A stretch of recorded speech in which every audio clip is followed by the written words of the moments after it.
that this kind of gives a good idea of just how tall some of those piles are, and the task that first responders and so many volunteers that have showed up here to help, the task that they have before them. And Stephanie, you and I were talking about this just a few moments before we got on here, that this is a day in and day out effort. No one has taken breaks. I mean, we are still trying to reunite families with their loved ones so that they can know where they are. Over 160 people still missing. And really somebody there off to the right that you see, Nim Kidd, the head of the Texas Division of Emergency Management, has been at the forefront of this. He responds to any kind of disaster across the state, and he has been part of the charge out here in the last 7 days. So we know that as we look at the president right there, we know that there's also the relief and recovery effort that's underway. Search crews are looking through an 80-mile area. And if you can imagine, it's hard to imagine. We've been here out in the heat, but they have been out there just with all of that debris, all of that dust, these really hot conditions, and they haven't complained. They say that they're in it for the long haul to help out the people here of Hill Country who have been so affected. Also, visitors who were here when we were struck by those floods last week. We know that the governor has said 2,100 people across 20 state agencies are here right now to help with that relief, with that recovery. We don't know who else President Trump is going to speak with, but we do know that in about an hour or so, he is expected to sit or join a roundtable discussion so that he could learn more about exactly what it is that the people of Kerr County and across all the different counties in Hill Country that have been affected by this flood need right now. And we do know that there is a lot of need right now. Yeah, where we're standing on Waterfront Drive here right off of the Guadalupe River. So many of these homes are no more. Some are completely gone, swept off their foundations. There are pieces of cardboard spray painted with FEMA. We need help. Just asking for any and all resources to be brought to this area. And, Stephanie, it was almost exactly a week ago. It was 2 o'clock in the afternoon that we took over last Friday for our morning team, who had been covering this since 5 o'clock last Friday morning when all of this just terror unfolded here in the Hill Country. And it has been an incredibly long and heartbreaking and horrific week for so many of these families. But at the same time, just personally speaking, I can't believe that it has been a week, because it just seems like not that much time could have passed, because how could any of this be real? How could this have happened in the Texas Hill Country, the effects of which are being felt in San Antonio, in Houston, in Dallas, in Austin? We know other areas dealing with their own flooding that they have endured as well. But, we were promised, the people of the Hill Country were promised that state, local, federal resources were coming their way. And this is, another sign of that, another step in that process with the president, part of the many boots that are here on the ground in Kerrville. And, throughout the week, people in Kerrville have been anticipating the president's visit. They knew that he was coming because it's something that he promised he would do last weekend.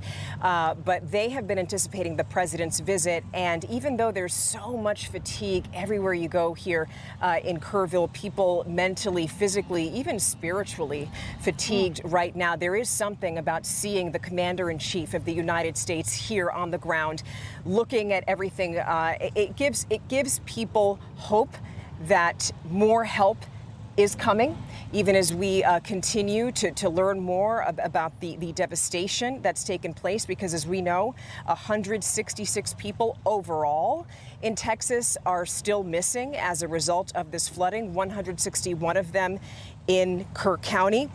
But, the people here have been comforted by what they have seen in the last week with all of the volunteers. Earlier, I mentioned something like 2,100 personnel, people from 20 different state agencies are here to help with the search, the recovery, the relief efforts and all that. But that's separate from all of the volunteers, Myra, that are here on the ground day after day searching, helping with different agencies in the search. Right here where we are right now, we've been speaking with people from a religious organization. 15 men have been here since Monday, and they've just been focusing because it's such a big task on one property, and they've been trying to clear out the debris for one homeowner. And when I asked him, I said, how long can you guys be here? He said, we're going to be here as long as it takes. Yeah, and you know that they're not the only group, like you mentioned. And a lot of, because of, you know, just this area being inundated by people wanting to do something.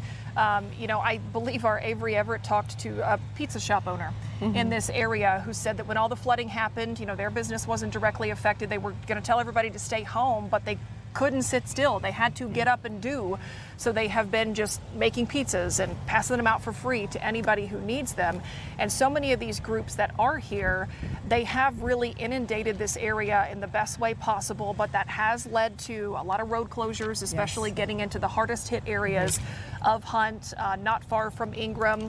So that group that you mentioned, that religious group out of Texarkana, that group of guys said we couldn't get into where we thought we were headed, so we found some other place, because finding a place that needs help is not hard right now. And just people who are doing their best to gut their houses, the ones that are still standing. You know, you think about all of just the, you know, the debris that we see along the riverbanks aside, but everything that's having to be pulled out of these homes that is now worthless. It can't be salvaged. It's full of water. It's full of chemicals.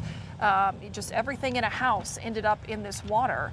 So it is a tremendous task, and it's one that, you know, like you said, that we're going to need federal support. We're going to need support from just the mom and pop organizations that have loaded up a trailer, showed up and said, how can I help?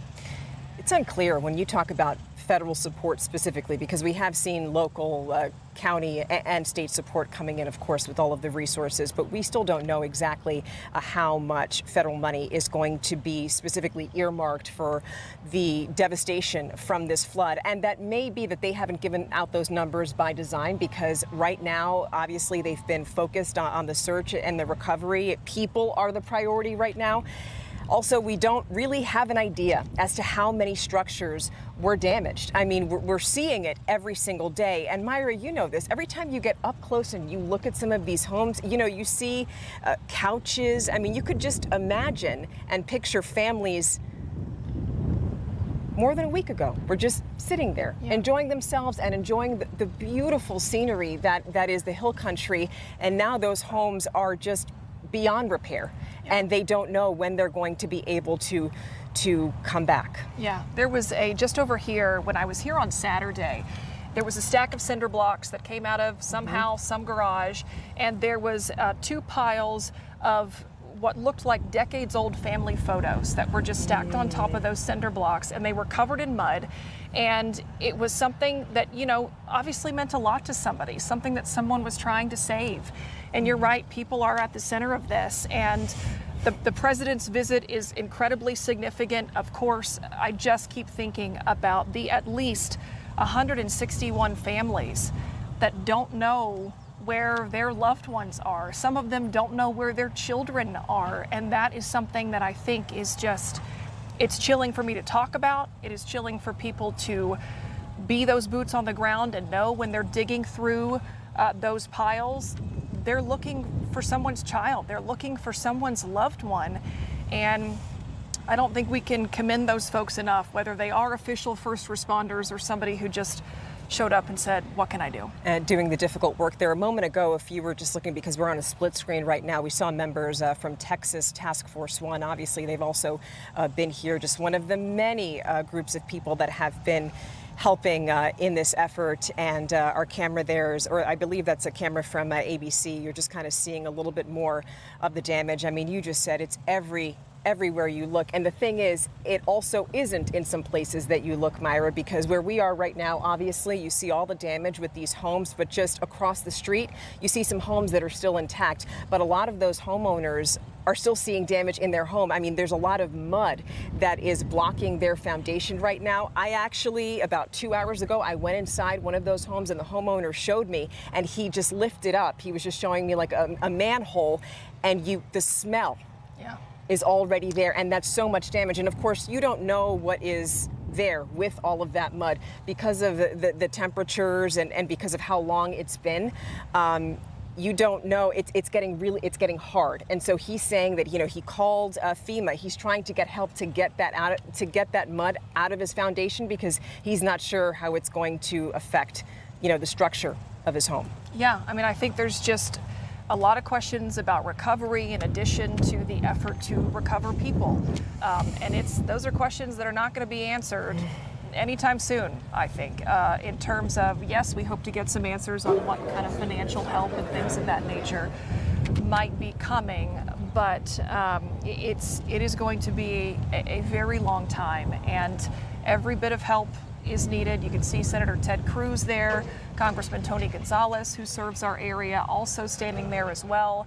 This is expected to be some kind of a roundtable where those directly involved in this disaster, as well as obviously elected leaders, are coming together to hopefully talk about what is needed and get that to the people of the Hill Country as fast as possible. So right there, you mentioned that you saw Senator Ted Cruz. He's a junior senator of Texas. We are also expecting to see Senator John Cornyn, the senior senator from Texas. He's also expected to be there. We also know that he was in Kerrville last weekend when the Homeland Security Secretary Kristi Noem was here. You can only imagine that when those leaders go back and talk to the president, I can't even imagine, because also the leaders that are here, they're seeing a lot of this up close. You know, to a certain extent, you know, the media has been kept sort of at arm's length because, you know, we want to be respectful because there's a job to be done here. But we have no idea exactly what those leaders are hearing directly from the first responders. But Steve Spriester was on last night, and he was saying that he walked by a group of searchers who had found a body, and they put a tarp over that body, and there were just a group of them, maybe 5 or 6 crew members, and they just stood in silence just to honor that person. And we know, we saw too, it's tough for everybody. We saw too that Edgewood ISD police officers were out here. And, you know, they said, what can we do to help? They were digging in an area of debris beyond our camera shot. What you see behind Stephania and I here is mostly homes. That's the wreckage of homes. That's things that have come out of houses. That's pieces of houses. But beyond that, really kind of down at the bottom of a bridge area, that is where crews were searching and wondering if they were going to find someone who is missing. And I said this earlier, nobody wants the death toll to rise. Nobody wants that. But at the same time, when you see that 161 people are still missing, you want an answer for those families. And being out here and watching crews just sweat it out, truly blood, sweat, and tears, to try to get those answers for families. I mean, that is the effort, that is the story that I want to make sure we also focus on as well. We've also been seeing the best of humanity with searchers and so many people. I mean, I don't even think there's a total count on the number of people who have come here to volunteers, just apart from officers and other local officials. But we have been speaking so much to searchers, and it's important to highlight the work that they're doing. And I want you to take a look at a story that Zaria Oates, our reporter, filed. I want you to take a look because she's been speaking to searchers. Let's listen to what they told her. 161 people are still missing in Kerr County. We can't do this alone. We don't have enough local resources. Searches are being led by law enforcement, first responders, military personnel, and volunteers. This medical chopper touched down in Ingram Thursday afternoon, one of many going back and forth for search, rescue, and recovery missions. So I caught a ride with the West Texas Sheriff to get a closer look at what's been done so far and what's still to come. There's a lot of debris, a lot of trees, you can see the devastation there. Sheriff Rusty Stewart with the Andrews County Sheriff's Department has spent 40 years helping out neighboring communities when disasters hit. The road's broken up here. Yeah, this used to be a road. walk on top and you're 15 feet in the air and it's 50 yards across, and we start digging into it and we find an RV or we'll find a car. And you don't see them until it's there. We had one vehicle recovery day before yesterday up or downstream, and what they did was they dammed up the river in one area to kind of get it dried up. When the water went down, we found 3 cars in the water down there. Underwater? Underwater. And you couldn't see them until you got there? No, not till we drained the river down. A tiring effort spanning just 1 week so far, and many more to come. It's included countless volunteers, including Audra Miller, a San Antonian and wife of a former firefighter. For decades, she's also helped communities in need. We helped with Katrina, we helped with Harvey. They work with the Crisis Cleanup Organization. It connects families that need anything. They need their houses mucked out, they need trees taken down. If they get on crisiscleanup.org and create a ticket, we connect them with organizations that have signed up that will come out and do all that work for them for free. It does tug on your heartstrings a little bit. We find clothing, you know, and when you see little kids' clothing, and it's just the families, I guess, that are still, they have loved ones that are missing. That's what gets you, because we're out here, we're trying to help them out. We're either trying to find their loved ones or at least give them closure.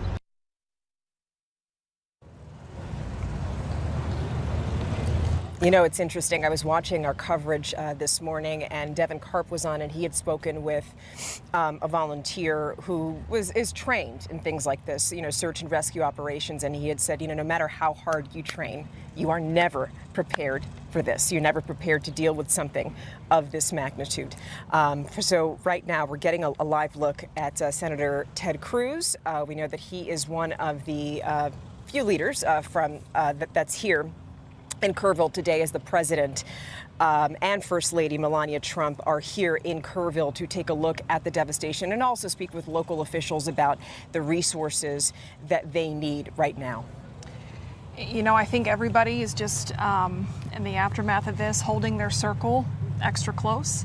I know that we've been doing that as just colleagues and people doing our best to tell the stories of what has happened to our neighbors in the Hill Country. You know, I think it was just kind of, it was telling to me that when I was first out here Saturday, I met with a couple neighbors who live on this very street, and we saw them again today. And I'd never met any of these folks before Saturday afternoon, but it was immediate. It was hugs. It was, hey, how are you? Good to see you. And we keep talking about that, Texans helping Texans, and that spirit of not only the Hill Country, but the entire state really just kind of coming together to meet the need and to do what we can. And, you know, even at the federal level, obviously that's what we're focusing on today with the president's visit here, but it's happening on neighborhood streets. It's happening in other spots along the river. It's happening, you know, when we've interviewed some other folks who run different camps outside of Camp Mystic, which, you know, bore the brunt of this as far as those 18 camps along the river go. They are a community, they are a family, and it's hard to explain how or why this happened. It's just unbelievable. You know, we've been seeing or hearing a lot from religious communities, obviously Camp Mystic, because that's a private Christian all-girls camp, but there are so many different ways that people have contributed in all of this. Adam was talking about, you know, some of his talents, and you were saying that, you know, if people are good at something, whether it's selling cookies and using those proceeds to donate to the relief effort, that's what people have been doing. And so a lot of people have been pitching in all sorts of ways. But from the religious community, I just have to state this, that, you know, their prayers are being heard and felt. There are so many people here who are holding on to that strength that they get from their spirituality and their faith. You know, when I went to the Walmart here in town in Kerrville, I spoke with somebody from the Salvation Army who was just praying for people, and so that's something that is also being offered to the people here. And you also have a lot of religious groups volunteering. It looks like our photographer Sal panned over here to the top of this bridge behind us. Not sure, but certainly looks like that might be the president and first lady on their way out. They held that roundtable, which is what our camera had been focusing on, but this is them leaving Kerrville. They haven't held the roundtable.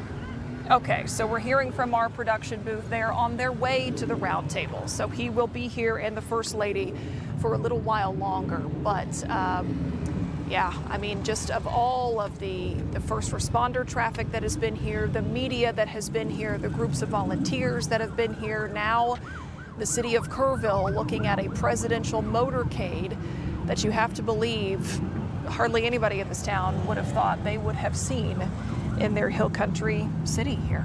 And the president said earlier this week he would be here on Friday. And if you're wondering why it's taken a week, well, it's because he knows that there's so many resources that go to the president's security. And so the president flat out said that he wasn't going to be here so soon because he wanted to get out of the way so that searchers can do their jobs. And we know that the president is going to be here now that he got a tour of some of the devastation. He's going to go to that roundtable shortly, and then after that, he's going to leave. We talked about all of the different groups that are coming out to help, and that has been really a privilege of ours, I think. And I don't want to speak for everybody, but I think that you would agree too, ours to be able to show what these groups are doing in a very grassroots way from the ground up. Our Gage Goulding, who is from KPRC, our sister station out of Houston, has been helping us out with our coverage, and he met one such group. Here's their story. We've had crews coming and going. The last time we talked with Diana Smith, she shared her incredible story of survival, riding out the flash flooding from the Guadalupe River on a kayak with her 2 dogs. I said a prayer when I was standing on my porch. Both my parents are deceased, and I said, Mom, Dad, God, help. Days later, finally starting the process to begin rebuilding. An entire workforce tearing apart her home in Hunt, quite literally trying to haul away any sign or memory of a flood, while helping her find those priceless memories. This is from Heart of the Hills. Despite feet of water, pictures from her days at camp just down the river, surviving. Meanwhile, nearly everything else in her home didn't. Of course, this is a mud out operation. Benny Williams leads a group of professionals, professional volunteers that is. It's free. It was paid for by Jesus Christ. Texans on Mission has 24 people working on 3 different homes here. On the workforce is a grandfather and grandson from the Houston area. Well, the reason I really called you Grandpa is because I want you to come with me on this trip. And so I said, well, what can I do? I'm almost 90 years old. But that isn't stopping him. They're working at Diana's neighbor's house. And what's incredible about this house is once they were tearing out the walls, above every door frame, they found a Bible verse. They're just godsends, all of them. If that writing on the wall isn't a sign, well, I'm not sure what is.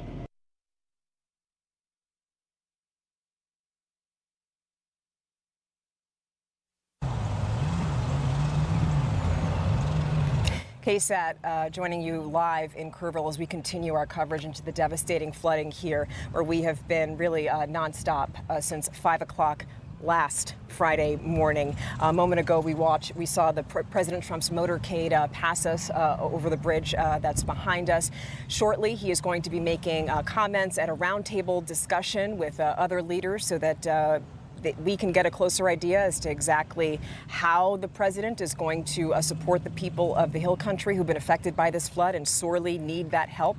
But, you know, the president's visit just symbolically means a lot to the people here. It's a show of support that they need right now. And now is the time where these people cannot have too much support. There's no such thing. It doesn't exist. Our Dylan Collier is here in Kerrville, and he's been speaking to people who are looking forward, and they're very pleased that the president is here. What else are they telling you, Dylan?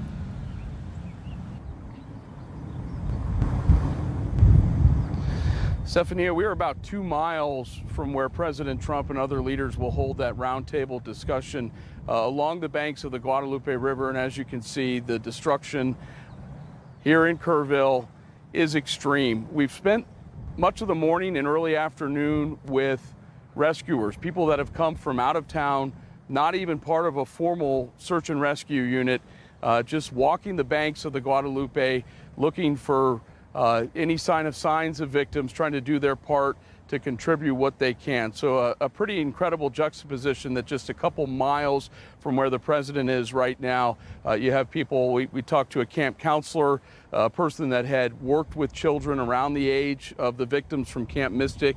He drove in from Missouri City with just a pickaxe and a couple of other tools. He is spending the day walking up and down these banks, trying to do his part, using that axe to actually go through the root system of these massive trees that have been uprooted and honestly broken like, tiny sticks. So we've spent much of the day with those folks, and we'll bring you those stories at 5 and 6 o'clock, which is, I think an important thing to point out. When you're in Hunt and you're in Ingram and you're in those parts of the hill country, sort of where the storm began, you see a lot of orange X's.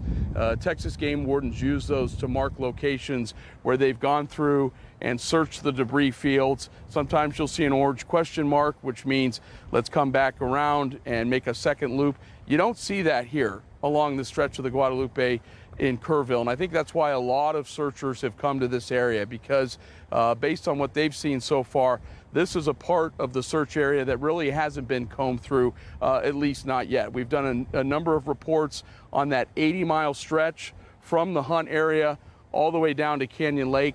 That is a massive search area on both sides of this river. So what you have here today are a lot of people that have come out on their own with just sort of rudimentary tools, trying to see if they can help search in any way.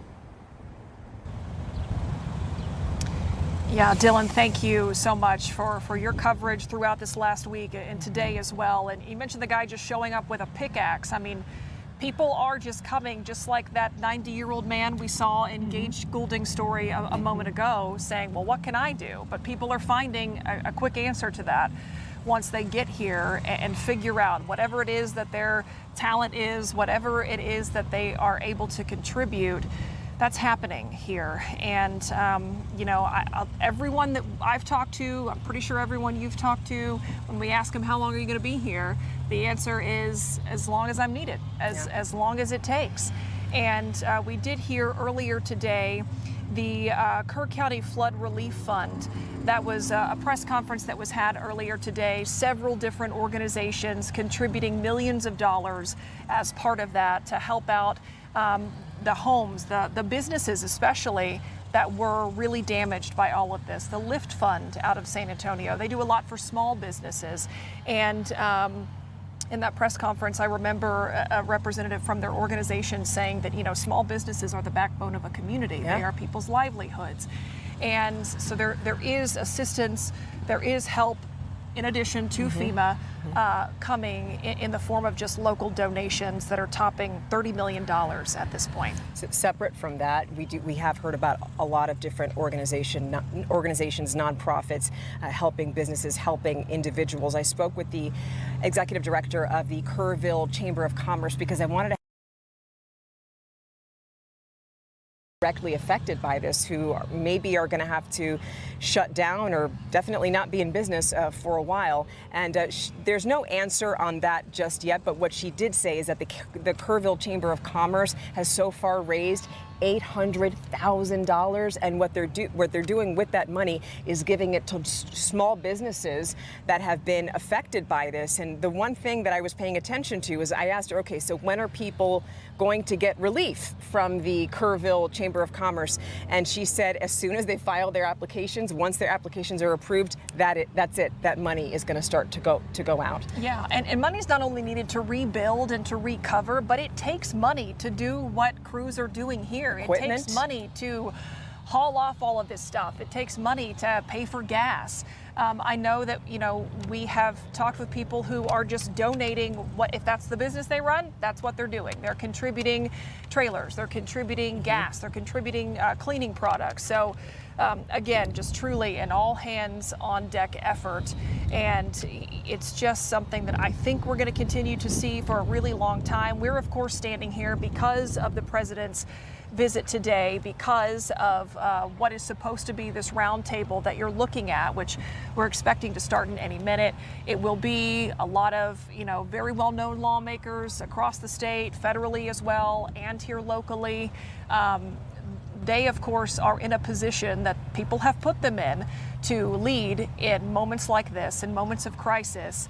But it's all the folks that are just doing it on their own accord that is really tremendous to see. And it's heartwarming to see so many small businesses also from San Antonio on Sunday, and we're going to be putting this on our website. There is I met a woman, Aranza Alonso. She has a mobile pickleball business that she started just this year, and she teamed up with the Alamo Beer Company, and on site at the Alamo Beer Company, they're going to be having a fundraiser on Sunday, and those proceeds are going to be going to the Salvation Army here in Kerrville. And let me tell you, the Salvation Army has been doing incredible work spiritually. They've been praying for people. I just have to point that out because that's something that people need right now. They've also been offering supplies, volunteers. They've been feeding people, and they are also set up outside of the Walmart here in Kerrville. And when I went there, I saw that they had portable showers. They also had portable laundry units because, as you could imagine, if you're one of these people and you have to comb through your home to find or salvage whatever you can, everything is probably just covered in mud. And so you definitely need laundry, you definitely need a washer and a dryer to have clean clothes. Yeah. You know, we've talked obviously about the significant loss of life, the loss of people's homes, the loss of businesses, but there's also a loss of just beloved places in this community. And Steve Spriester went to one of those yesterday, Crider's in the Hunt area. He talked about how they were supposed to be celebrating a huge milestone when all of these floods hit. We'll pull down the rope whenever it starts rotting away and just replace it again. A hill country hideaway where they are hurting. The sign is still here, the slab floor, the rodeo grounds. But after Friday, the view from the dance floor is one of devastation. Is there still a bit of a sense of disbelief that this has happened? Oh, well, yeah, I think we're all just living a bad dream at this point that never wakes up, but I mean. Megan Brunsma is a part of the Crider Moore family. They've run this joint for 100 years now. You see, its 100th anniversary was July 4th. The day the floods hit. This is not how you envisioned spending it. No. On 4th of July at 3:45 in the morning, the cafe was, taking on water. Probably the scariest part is when we were down here, cars were floating by and they all had their lights on. So personally, we didn't know if they had just been swept off a bridge. I feel like that was like the first reality of how bad it was. The Crider's family also took another hit from Friday's floods. When it comes to Crider's, it's just stuff compared to all the people. I can't talk about it. That's what I say, you've lost people. My niece, my cousin's little girl was one of the camp girls. So, I'm sorry.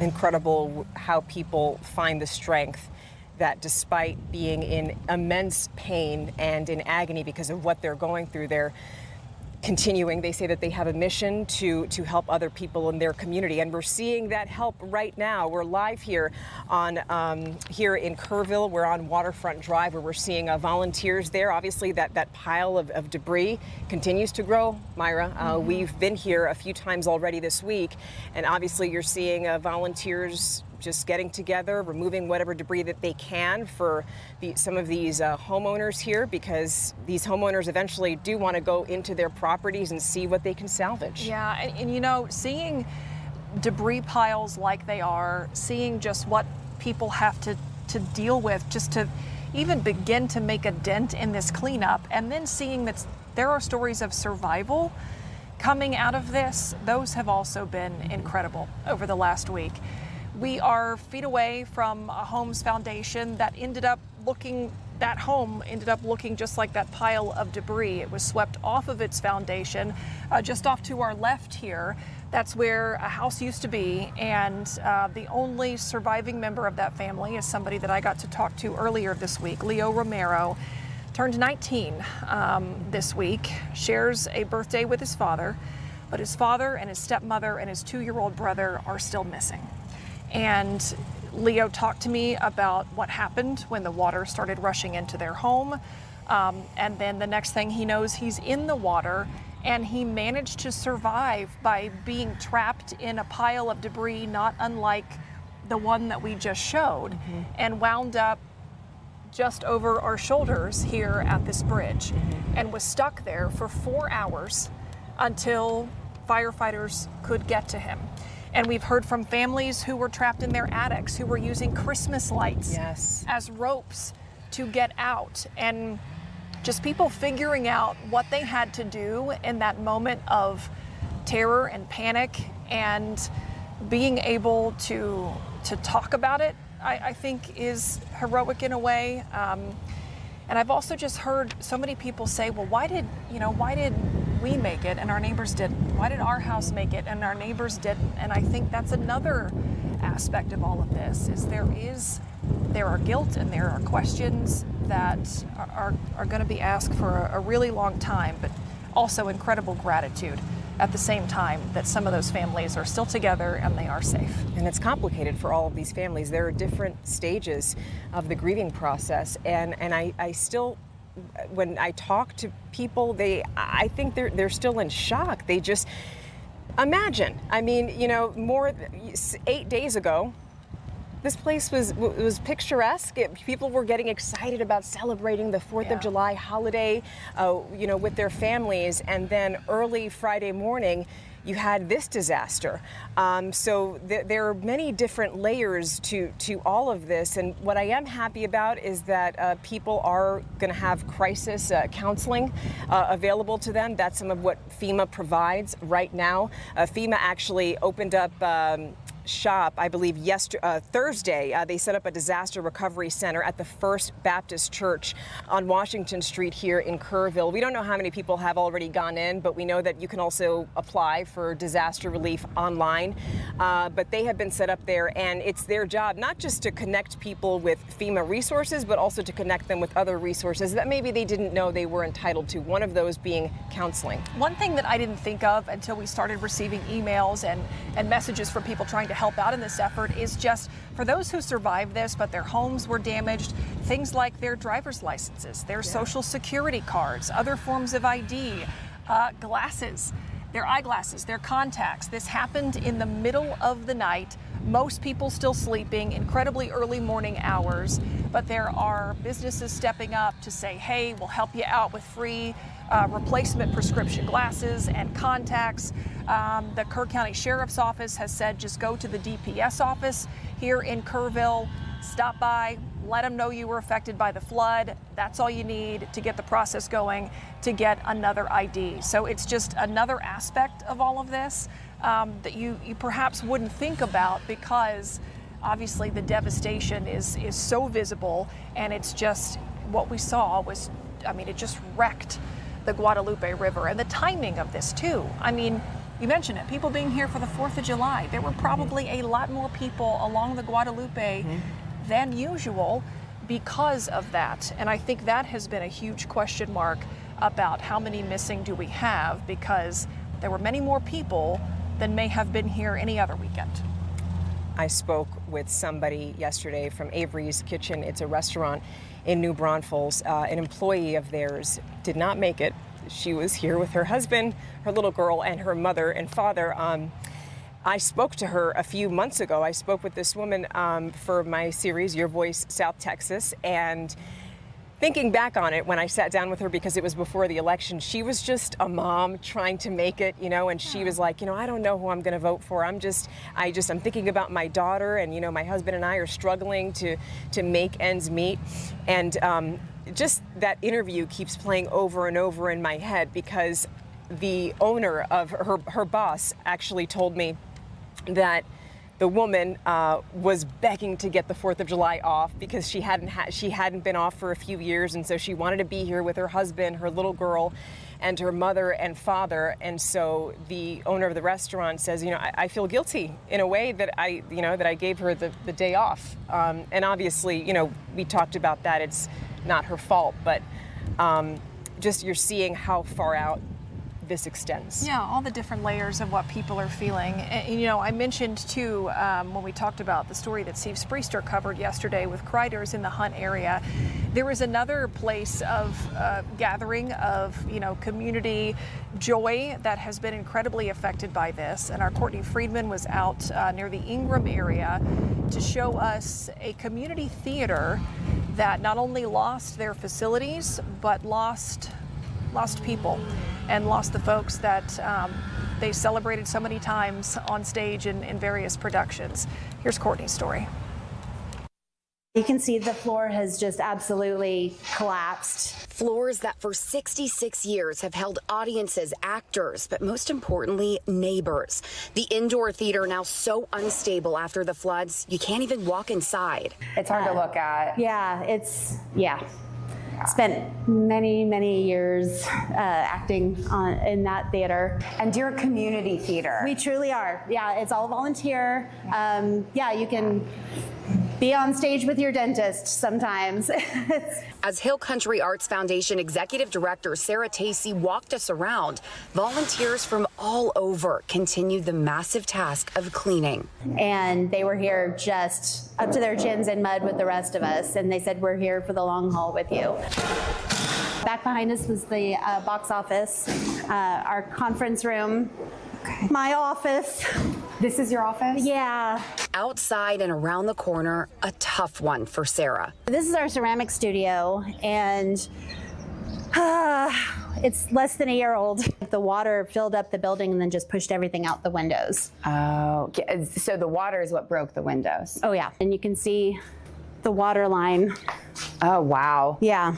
So it's like up to here. Correct. As we got closer to the river, we saw the outdoor theater. There's usually walls. Oh my gosh. Oh, so this was walls that were knocked out?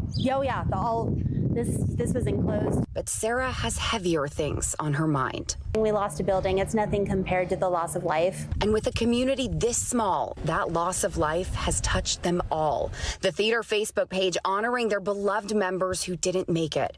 These people are the reason these volunteers have not stopped working.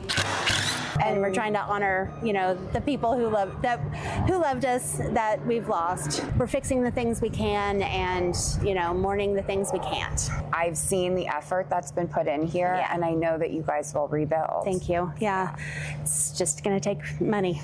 Yeah. So you're hoping for that help? We really are. Yeah.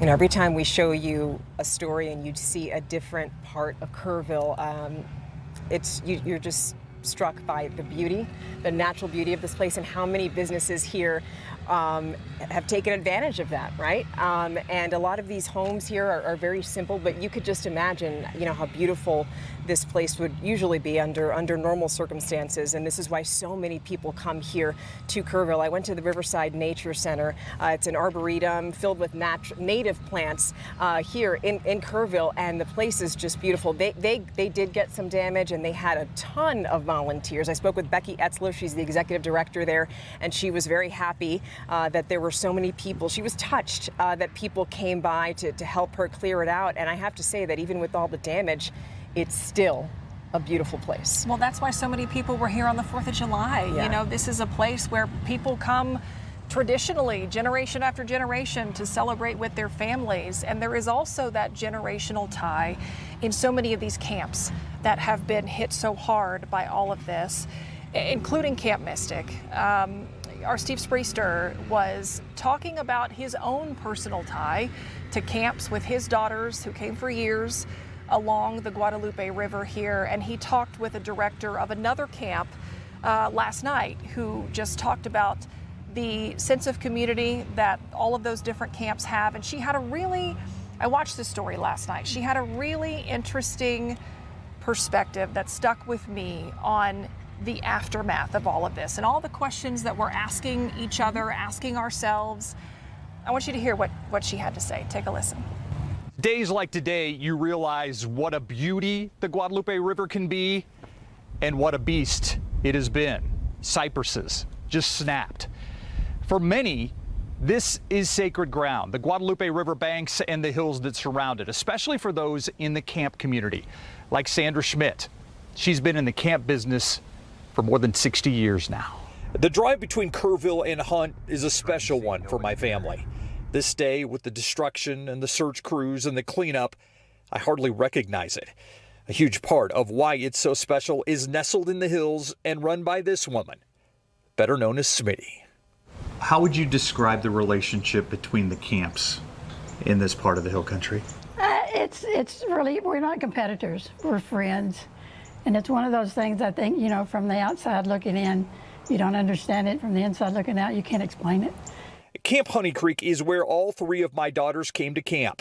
It took some damage, but Honey Creek didn't do nearly what the Guadalupe did. Smitty lost two friends, Jane Ragsdale from Heart of the Hills Camp and Dick Eastland from Camp Mystic. There's not a camp director around that would do anything at any time to harm their children or not try to save them. And that's what our dear friend Dick Eastland and Jane Ragsdale were trying to do. I think I just want people to know that it was not anyone's fault. I've heard on the news that people are trying to lay blame on why it happened and why we weren't ready for it and why it happened. And it's just one of those things, if you live here, you know that's going to happen on the river. You can have all alarm systems that you want, but if it is a major flood, it was the perfect storm.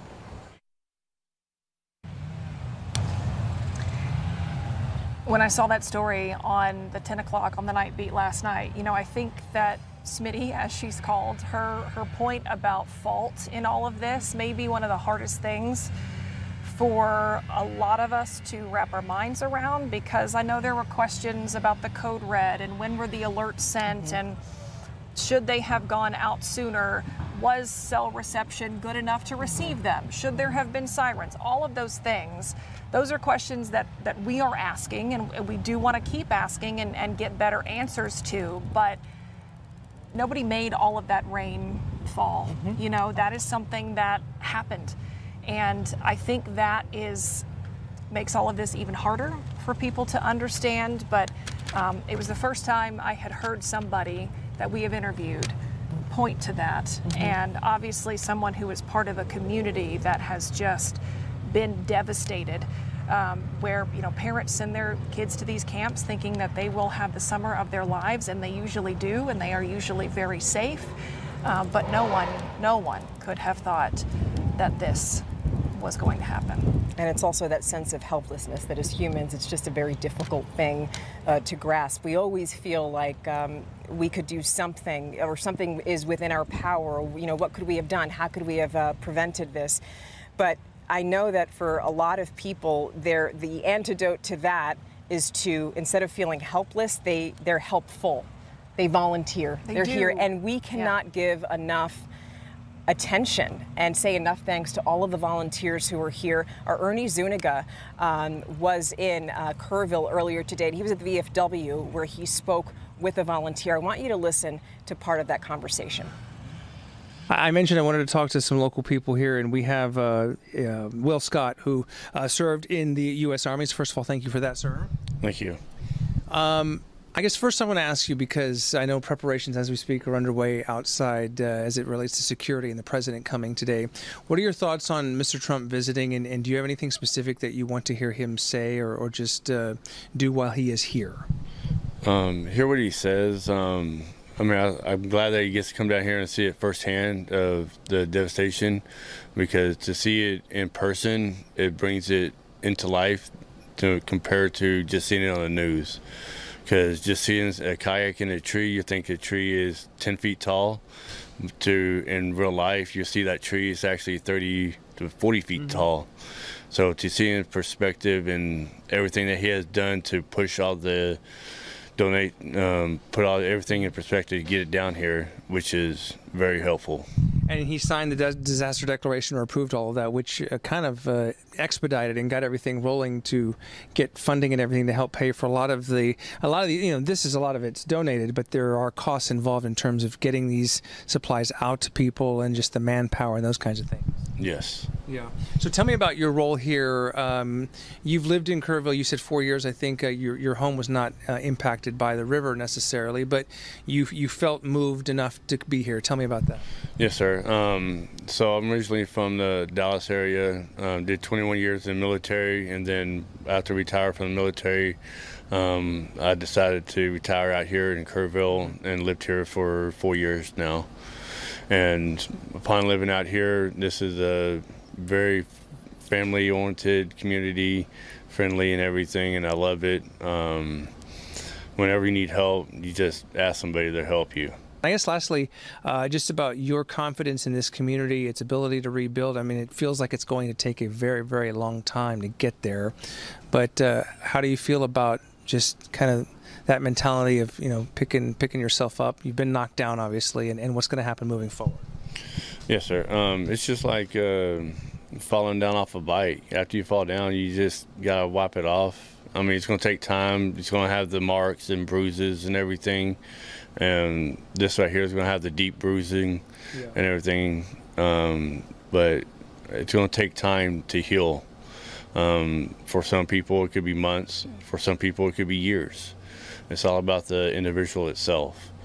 But as a family and whole, we all come together and bring everybody together and pick them up so we can all move on together.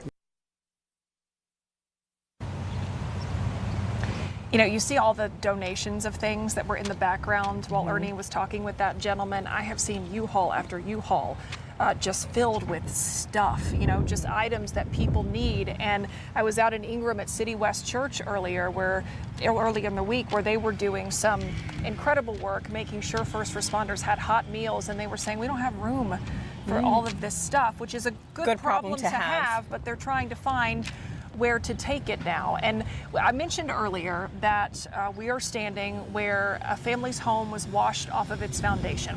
And there was one survivor in that home, a 19-year-old man named Leo. I spoke with him earlier today. We are standing where his home ended up. If you take a look at those trees off in the distance, all of those piles of debris, they are smaller than they once were.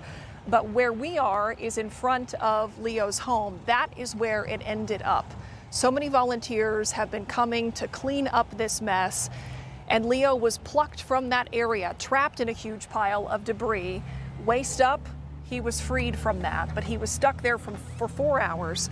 I want you to hear my story, my conversation with Leo.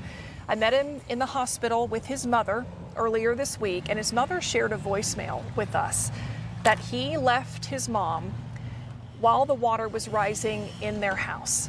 It's tough to hear, but she wanted us to know what her son went through and what the fear was that he felt in that moment. Take a listen.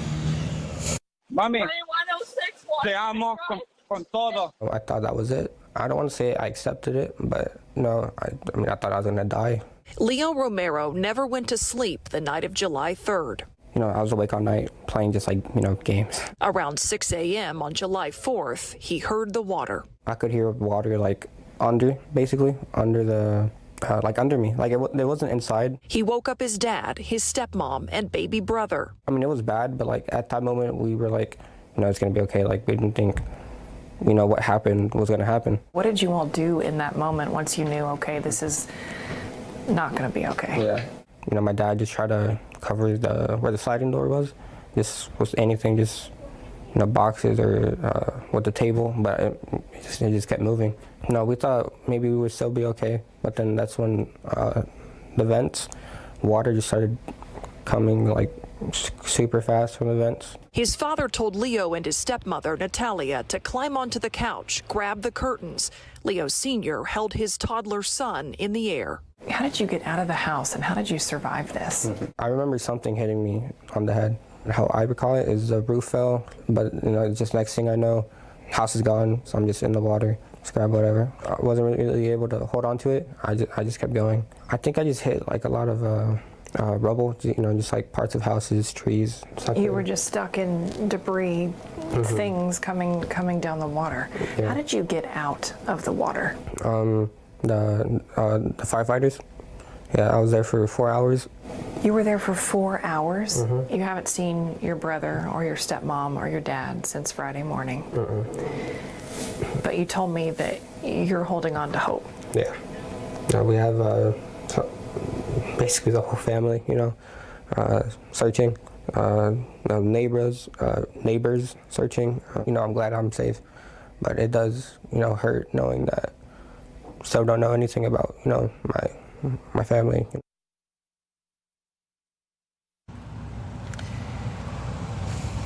Yeah, Leo is one of several people who want answers about where their loved ones are, and I am happy to tell you that Leo is out of the hospital. He is with his mother. He is doing okay, but he is definitely, he's going through an incredibly traumatic and life-changing event. And I have had a lot of people reach out and ask how to help Leo. And we do have some information on our website if you want to go contribute to his family. All that information is posted there. He's one of many families that are going to need incredible support over the next several weeks and months ahead. And speaking of support, it doesn't get any easier when you keep hearing these stories. And I want all of the survivors who want to share their stories to have a chance to do that. They deserve so much. They deserve so much help. And so I just wanted to say that. I'm also so glad that Leo is out of the hospital. I'm glad that you were able to go in there and talk to him. But if you're watching our coverage, if you've been watching it for the last week and you're thinking, how can I help? There are so many ways that you can help. And we have a list of different nonprofits and groups that you could donate to, and we've checked them out so that they're legit. If you go on our website, ksat.com, you just enter in the search bar, help for Kerrville, and you'll find it right there. But I just wanted to say that just from anecdotally, from speaking to different people here, when I spoke to the people of Salvation Army, they told me it's two things that people here really need. One, Gatorade, because they need those electrolytes, and of course because the water still, they have to boil it. They're just getting sick of drinking water, and frankly they just want something that has some flavor. And the other thing is socks. A lot of these searchers are going through still this, they're going through wet areas, and if your feet are exposed for too long to a lot of moisture, you can get jungle rot. And so what they're saying is socks. You can't have enough socks because that's a good way for them to protect their feet. So I just wanted to say that, get that out of the way, because those are two specific things that people need right now. And the other thing I was going to say is that, we spoke with a woman earlier this week, and she was kind enough to let us onto her property, and you can see what she left on her backyard. She was just hoping that a lot of her belongings that were once in her house are drying out so that she's able to salvage some of her things, because sometimes you forget what the basics are until you encounter somebody who's lost everything. Anyway, I want to go to that story right now so that you could listen to her experience.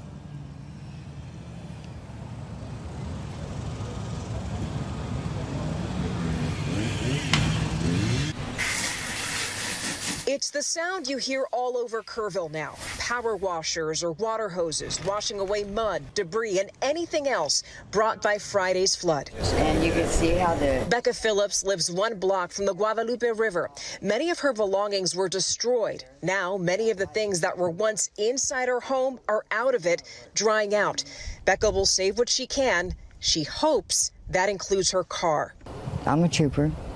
And I'm making it. I'm glad for my life and my family and everything. And that's what we're hearing from most people in Kerrville. Gratitude. The roar and the force of that water, and seeing, cars and trucks and RVs and, and then of course you're thinking about how many people could be in that water. Sharon Mays lives at the Old River Road RV Resort. She didn't get any damage, but some of her neighbors did. Their RVs were turned over. Since Sharon lives so close to the river, she's handing out supplies. We've been driving around giving it to the searchers. We have off, we have gloves, we have sunscreen. And those who didn't have damage at home are seeing it at work. When I saw, 3 feet of water in our outbuildings and water and muck in the main visitor center, trees down, plants just under, probably 8 inches of just silt and mud. it was just heart-wrenching. We visited the Riverside Nature Center, an arboretum with native plants. Becky Etzler is the executive director. Dozens of volunteers have cleared out the debris. She's grateful for all the help, but knows it'll be a while before the Nature Center is up and running. So there's some things that volunteers can't do that, we're gonna have to have, professionals come in and handle, and that's all a cost. And so, that's difficult for nonprofits, but I hope that, the outpour will, continue with monetary donations as well as volunteerism.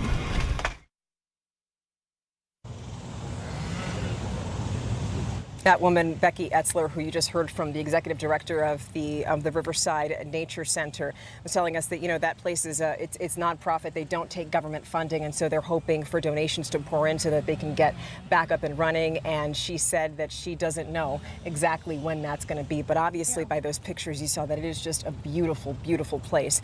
Now, I just also wanted to talk about Becca Phillips, the first woman that you heard from in that story. She lost her car, and she told me that she has already spoken with FEMA. And I've spoken with 4 people who say that they're surprised by how quickly they've heard back from FEMA after submitting their claim, that they get a phone call and an appointment for somebody from FEMA to come onto their property so that they can get started on replacing what they lost in all of this. But we should find out more about the aid that's coming to people once we hear President Trump as he joins leaders for this roundtable. Yeah, that's what people expect. I mean, that's what FEMA does, right? They expect that response. They expect them to be there to help in disasters like this, although I can't think of one that is quite like this. We're talking to people who have responded to places all across the world, really, out here in their various organizations. They were saying that it is unique in the situation that all of this stretches just dozens and dozens of miles. It was so concentrated along the river, but that river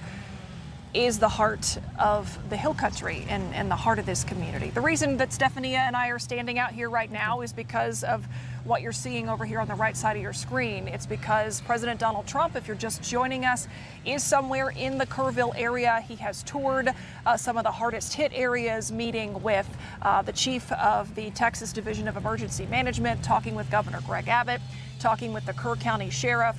We saw his motorcade go by us about 25, 30 minutes or so ago across this bridge behind us. And what you're looking at is the space in which a roundtable discussion is going to take place. So far, it seems like nobody is in their seats. It doesn't look imminent, but that was where the president was headed when we saw him pass through here in Kerrville. He will be talking about what is needed in this situation. He'll be talking about relief efforts coming to the Texas Hill Country. We do know that the president extended the disaster declaration earlier that the governor had requested days ago. So we know that that is still in place and will be for a little bit longer than initially expected. And we know that relief comes in a lot of forms, right? Not just supplies, but also money. And so there's that question about that FEMA funding, when people are actually going to start to see checks come through. We've been asking FEMA that question. I've written to them. I've called some of their representatives just to get an answer for that. And that's something that we're still working on because for a lot of people, they lost their jobs. And we also spoke about this yesterday. Kerrville is not a moneyed place necessarily. There are beautiful homes here, but you have a lot of people here who work blue-collar jobs who don't have a lot of money in savings, and so they need all the help that they can get. And one question through all of this, obviously, that I have had is that, the devastation, the destruction, it is very centered on the hill country, but because of the timing, because of 4th of July, you had families from all across the state. Yeah. Certainly at those camps, you had children from all across the state. So, we are seeing outpouring of support and really grieving come from Dallas, come from the Houston area. So many cities in between us, those cities and San Antonio and beyond. And if you've been around San Antonio, you might have seen green ribbons going up on a lot of trees, telephone poles, people's front porches. That has been an effort specifically to honor and remember the victims at Camp Mystic. That we are getting more and more photos of that, and some of these you might see some purple ones as well. I know there have been efforts on social media platforms to tie ribbons that represent some of the little girls' favorite colors that were lost in all this. Green has been, the camp color, the effort to remember a lot of that. So if you're driving around town and wonder what that's about, that is something that is now happening statewide. And then, we have to give an update on the numbers. A lot of people might be wondering if they've changed, but obviously it's a number that we don't want to see growing. But at last check, total overall in Texas, 121 people are dead, 166 missing. Most of those deaths happening where we are in Kerr County, where we know that at least 96 people are dead. 60 of them adults, 36 of them children, and 161 people are missing here in Kerr County. And as people wait for, all of those resources to come in, when you drive around Kerrville, it's not just the natural beauty, but this place has so much history, and you see a lot of the older homes, and there are specific things that these older homes need, and you have to wonder with inflation, how much is that going to cost for people to replace? We spoke with a man who has a 100-year-old home, and he is desperate for FEMA to come and help him so that he can save it. Watch this. This stuff used to be inside of Wayne's home, and a few feet behind this is where his wife nearly drowned after she fell and broke her shoulder trying to get to safety. Wayne showed us what's left of his home. As we're talking right now, there's people moving debris and looking for people. Yep. Right here in front of your property, and you guys were able to get out. It's heavy. Everything about this is heavy. Everything. Wayne Donahue says this home has been in his wife's family for 100 years. He just finished remodeling it over the past 5 years. And now this. Water came almost waist deep into his house, flushing it out just as he and his wife, his stepson, and dog Sassy barely made it out. You guys survived. Yep, all by a hair. We survived by a hair. But we're alive. And now he is trying everything to save his beloved home. It's why he was the first in line Thursday when FEMA opened its doors to the flood survivors. I dumped everything into the house, money-wise, and so I had no insurance. This is going to take... Well, yeah. Are you determined to try to save this property? Yes. It's been in the family, it's my responsibility. Keep it there. God can't explain why it happened, Everybody's praying for rain, and we got it. Wayne says he is thankful for everyone that has stepped up to help, like the 100 people from the Kerrville Church of Christ that helped gut what is left of his house to see if it can be saved once it dries out.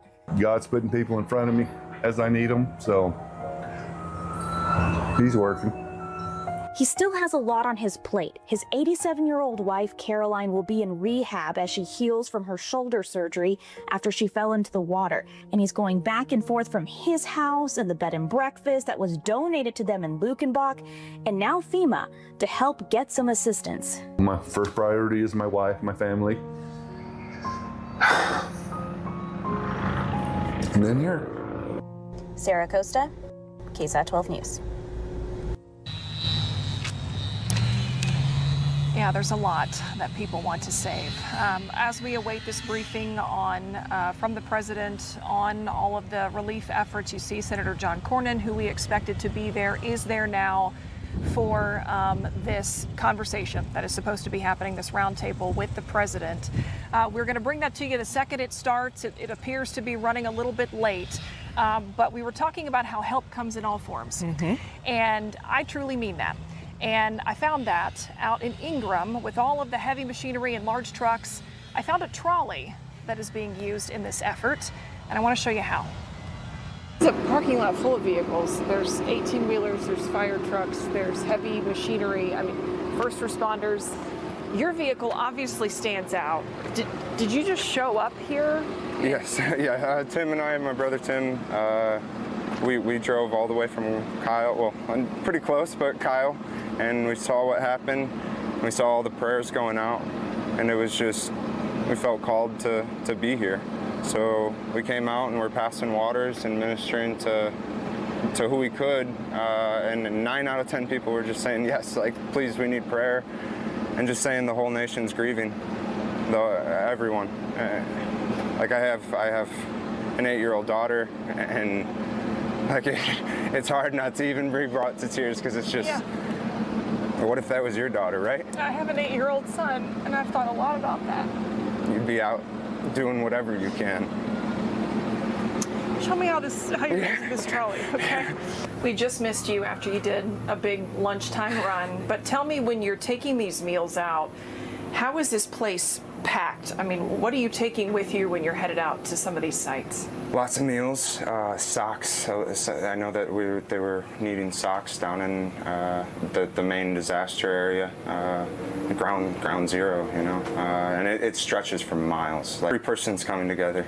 Yeah. So it's not one person, it's not anyone, it's glorifying God. It really is. And just being a vessel is powerful, but sometimes you gotta be the one that steps in and just goes for it. So normally Michael uses that trolley to sell ice cream in the city of Kyle, hot chocolate in the winter months. But he and friends from church just said, we've got this thing, let's drive it down and let's drive it over, see what we can do. And that's what they've been doing. You know, I didn't really think about it, but he said, you know, it's kind of a high profile vehicle. It can get over some terrain that a trolley doesn't normally go. One of the many ways they're helping. You can see here as we're watching this roundtable. Looks like folks are finally taking their seats there, going to get a briefing on where things stand at this moment, what help has been given, what help is still needed, and obviously the incredible task that these rescue crews, these volunteers, these people doing recoveries, the things that they are facing out here, and what is yet to come in the weeks ahead with still 161 people missing. We know that the president was supposed to speak with survivors, and also we saw him speaking with local officials as he toured the site right before he went to he goes to this roundtable that's supposed to happen at any moment now. So this will be the first time that we hear, the American public hears from the president after him having seen this devastation and this wreckage for himself. So we await his comments. There are a lot of you. Look at those microphones. There are a lot of people there. We see Senators John Cornyn, Ted Cruz there. I believe I also saw Lieutenant Governor Dan Patrick as he was sitting down. So at any moment now, we should be hearing from President Trump on, he's made a pledge to help people in Hill Country who have been affected by this flooding by whatever way he can, and so we're hoping to get more specifics as to exactly how that's going to look. Yeah, I'm interested to see what we will hear out of this roundtable. I know the president, of course, has a tight schedule, and they're already running late right now, so I'm curious to see how long this lasts, what we really get out of this conversation.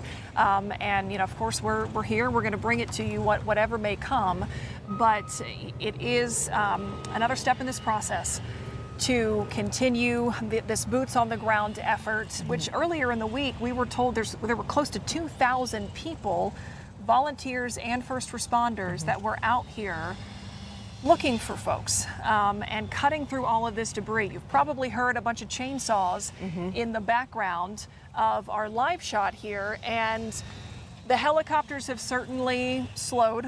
I've seen one, maybe two in the hours that we have been here today. But in those first few days, it was nothing but chainsaws. It was nothing but front end loaders and those helicopters working on those rescue missions tirelessly, trying to reunite people with those they're missing. And the specific site where we are right now in Kerrville, Myra and I have been here a few times already, and obviously it looks different every time you come because the debris just gets piled higher and higher because you've had so many volunteers come out to help homeowners just clear stuff from their properties. But what has been striking to me is, it baffles me every time you see it, but right now you're getting a look at one of those volunteers with Restoration for Hope. That's a religious nonprofit nonprofit that's been here since Monday. I just wanted to give them a shout out for the work that they're doing. But you see how big a lot of these cypress and oak trees are here. I mean, and that's why it's just a ubiquitous sound all over Kerrville, those chainsaws going. But every time I pass by a tree, what strikes me is that, sometimes when you see a river or something, you might see some, plastic bags or something floating. But when you look at some of these trees, you see clothes. They belong to somebody who has a story. And you're seeing so much of that. And I just hope, I hope that, I know it goes without saying, but that rescuers find as many people as they can, because we don't know how long this is going to be here, but I've heard some of them say that it might be months if this continues. And Sal, our photographer, I don't know if you can see it, but there is in a tree on the opposite side of the river from where we are, closer to that bridge, there's something big and white up in the tree. And that caught my eye when we first got here on Saturday. It's a mattress, and it's been there since all of this happened. It's been there for a week. And that, it's something that floated up there. That's how high this water was. And, we've heard the stories of people clinging to mattresses to try to get out. You're right, Stephania. Everything you see caught up in these trees, it's just a reminder of the life that went through this and the life that did not survive it. So as we wait here on the banks of the river, here off of Waterfront Drive, we are continuing to watch a much more active neighborhood than has been over the last week as we await to hear from the president and other elected leaders in that roundtable. And Stephanie, I know when we both pulled up here today, we said, wow, there are cars lining both sides of this street. That hasn't happened. The cars that we saw earlier in the week were ones where they're spray painted orange X's on the side. They've been searched. The windows are bashed in. They're mangled, to put it lightly. But now there are a lot of cars of people, just like the ones you're seeing here, who are coming out to help. There are a lot of them wearing masks. Think about the condition of what they're going through. It's all been sitting here for a week in the Texas sun, sometimes additional rounds of rain. So there was a lot to contend with, not only mentally and emotionally, but also physically. And, we're standing here perhaps, not in what has been said to be one of the hardest hit areas, although everything has been pretty devastated. But this is still grueling work, and it's work that is going to last a long time. And it's not cool out here anymore. No, it's we not. had a couple days of clouds. Where that was, helping cool things down. But last couple days here in Kerrville, the sun is blazing like it normally does in July in Texas. Perhaps not, not in the triple digits, thankfully. At least there is that. But there is a lot for these folks to deal with. And even though you and I are just standing here and we're right in front of all these people behind us who are doing this incredible work right here, we feel for them, because even when there's a breeze that blows through, it just feels like a blow dryer, essentially. And I was telling you this before we came on the air, before Myra, that you see all of the people there with wearing masks. You can be sure that they're probably going to have to take even more precautions from here on out, because there's chemicals in this stuff. You don't know what's been released into this soil, and so they have to protect themselves as well. And also, you see a lot of the people here wearing a lot of gear, because it's also dangerous and hazardous as you're walking around all this debris. You just don't know what you're going to find. Yeah, our Courtney Friedman earlier this week spoke with a doctor in San Antonio talking about the risk of infection just because of all the things that are now in the water. Think about all the chemicals and jars of stuff that you put up high and away from kids or keep in your garage at home. All of that has wound up in the water, not to mention all of just the physical items, lampshades and broken glass and, pieces of metal fencing. All of that is mangled in this stuff. So that doctor was telling Courtney that the risk of infection is very high. So for folks who are out here doing this work, especially the volunteers, making sure that they're wearing gloves, making sure they have on really solid shoes, long pants, keeping any open wounds, open cuts, anything like that, especially covered, is very key right now. But it just shows you the risk that people are willing to take, and not really thinking about themselves, but thinking about the people that lived in piles of debris that used to be a home and used to house a family. And that, I think, is what drives folks to be out here. I asked a homeowner on the street where we are right now, what's keeping you going? Because when I spoke with him 2 days ago, he has all of his cars he thought were just ruined. He was like, oh, this is beyond repair. But thankfully, when I saw him today, he told me that one of his cars, his SUV, although it had sustained water damage, it's okay. But, I was watching him. He's got a lot of mud that's stuck in his foundation, so he needs help with that. And you see the water marks, the water line all over his home, so you just see how high that water was. And although his house is okay, he didn't sustain any damage inside. I asked him because he told me, he was like, this is a tight-knit community here. The Romero family, he's friends with them. He knows those kids. He knew that couple. And I asked him, how do you find the strength to continue working with this heat, and knowing that there's so much to do, and I would assume it's overwhelming.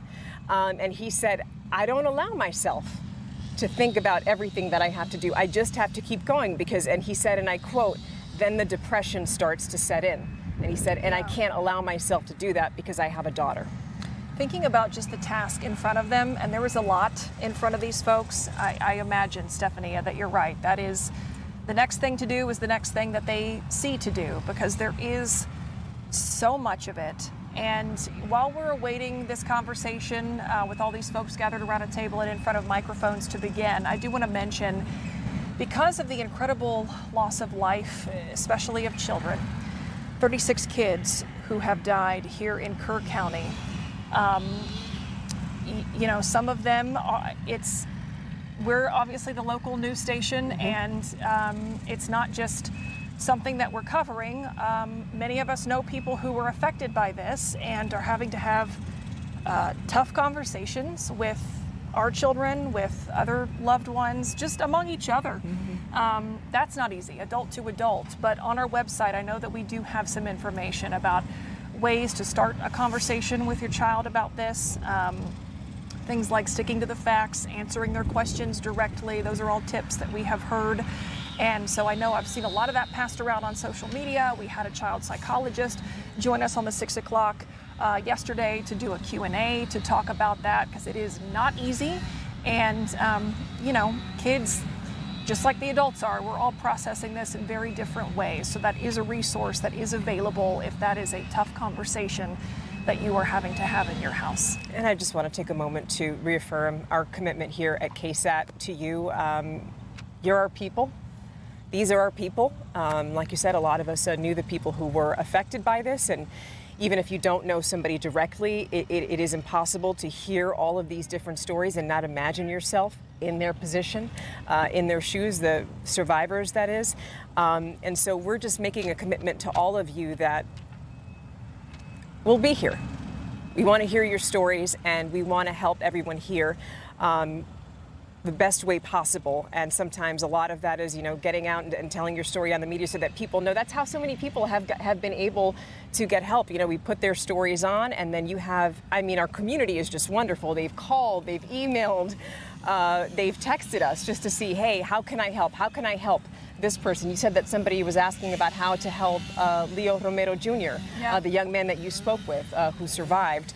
So we are seeing just in all sides, from all sides, all of the love, the outpouring of support. And I just wanted to say thank you to everybody for that. And if people are still looking for ways to help, I know, it's now the weekend for a lot of folks. There are so many resources listed, once again, on our website, places where you can go and just, like you mentioned earlier, Stephanie, get something to eat in San Antonio and know that all that money is going to come down here to help these victims, or pitch in with your bare hands. We've got a lot of those resources on our website right now, so I do encourage everybody to go check it out. But it is what is coming at the federal level that we are waiting to hear more about. in this roundtable that you're looking at right here. President Donald Trump, First Lady Melania Trump, both in Kerrville. We have seen the motorcade go by. The president has stopped and toured some of the damage. And I will be interested to take another look at that image of the president and the first lady, the governor, the Kerr County sheriff, the head of the Texas Division of Emergency Management, standing next to a map that I believe showed all of the miles of the Guadalupe that they are having to search. They were standing next to a fire truck. Everybody's passed one. Everybody knows how large those are. And then a pile of debris that towered over all of those things. And I did hear from a neighbor earlier today who said, yeah, it's one thing to see this on TV, but it is absolutely another to step out and see it for yourself, not only in their quite literal backyards, but just the size of this. We've been down here for days off and on. I've been at this location, I don't know how many times at this point, but every time you pull up, you just think, oh my gosh, like there are trees the size of our newsroom. That's what I was telling folks back at the station earlier. Yeah. There are trees the size of this newsroom that have been snapped like a twig. And it's just the force of that water is unimaginable. And then knowing that people like Leo and plenty of others who have survived this, who we haven't heard from yet, were able to get out, I think is incredible. You know, and the other thing is, no matter how often you come to the same place, first of all, you see something new all the time because of the work that's happening, and that is a very good thing because they're digging stuff out. But you don't have the same feeling. Every time you come, it just gets more and more intense because the amount of suffering and loss is just incomprehensible. It is. And I said this earlier, and I will say it again. Nobody wants the death toll to rise. I mean, these numbers are far beyond my expectation of what I thought we were dealing with when you and I were on the air a week ago today. But then we know that 160 some people are missing, and those people need to be found. And the folks working on the ground to do that have promised that they will be here until every last person is found. But it's an effort that I can't personally imagine. And you see folks like the ones here on your screen who are just mostly volunteers who said, hey, we got a chainsaw, we got a truck, we'll show up, we'll do what we need to do, and we'll stay here until the job is done. And, you know, we have spoken with people from all over. You know, it's funny, when we got to this street, I saw a vehicle with Alaska license plates. Yeah. I've heard about people coming from Oklahoma, Colorado, and Texarkana, the group that's behind us there. That's a faith-based nonprofit that's here, Restoration for Hope. They came here on Monday, and that group of 15 men, they are here from Texarkana. And again, they said that they're going to be here for however long it takes. So that is just the kind of support that we're seeing here, that despite how devastating and how overwhelming all of this is, you're also overwhelmed by all of the support and the kindness that people are showing to each other. Yeah, and can I mention that Restoration of Hope, the church group that you were talking about earlier, the religious group. I hadn't met these folks before. They're guys out here in red shirts, but they caught my eye when we first got here, and their shirts say, from mess to message, and there's a cross in the middle. And so I walked up to Danny, who is organizing this effort here, and I said, you know, hi, introduced myself. I'm Myra with KSAT. Where are you from? What's the mess? What's the mess? And he said, we're the mess. He said, we were all a mess at one point. This is a group of guys who have been in jail or prison for various things. I talked to a guy who was in prison on drug charges. I talked to a guy who was in prison at one time for weapons charges.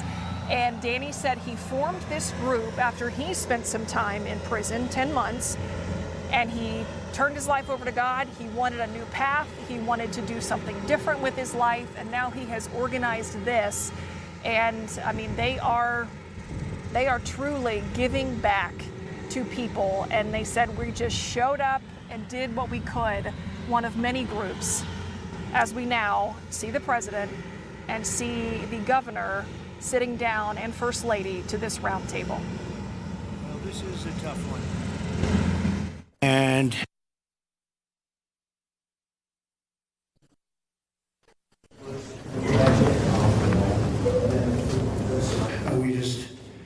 we just were making a little tour of the area. It's hard to believe the devastation. Trees that are 100 years old just ripped out of the ground. I've never seen anything like it. I've seen a lot of bad ones. I've gone to a lot of hurricanes, a lot of tornadoes. I've never seen anything like this. This is a bad one. We just visited with incredible families that, I mean, look, they've been devastated. They lost their child or two children, and just hard to believe what, I've never seen anything like it. A little narrow river that becomes a monster, and that's what happened. But the First Lady and I are here in Texas to express the love and support and the anguish of our entire nation in the aftermath of this really horrific and deadly flood. Nobody has any idea how and why a thing like this could happen. It's, and by the way, I have to tell you, the people here, first responders, the sheriff's office, all of the police, law enforcement, they've done an unbelievable job. And in speaking to the parents, they said everybody has been so professional, from the governor to the senators, all the way down to the local people on the site that really are a little bit used to this. But they've been looking at this for years, but in much smaller doses, much smaller doses. 12 years ago, and then in 1932, they had a real bad one, but that bad one was half of what this was. But I was speaking to some of the great people in the town, and they said, no, every year we get a little bit, but it was like a little bit of a flood, right?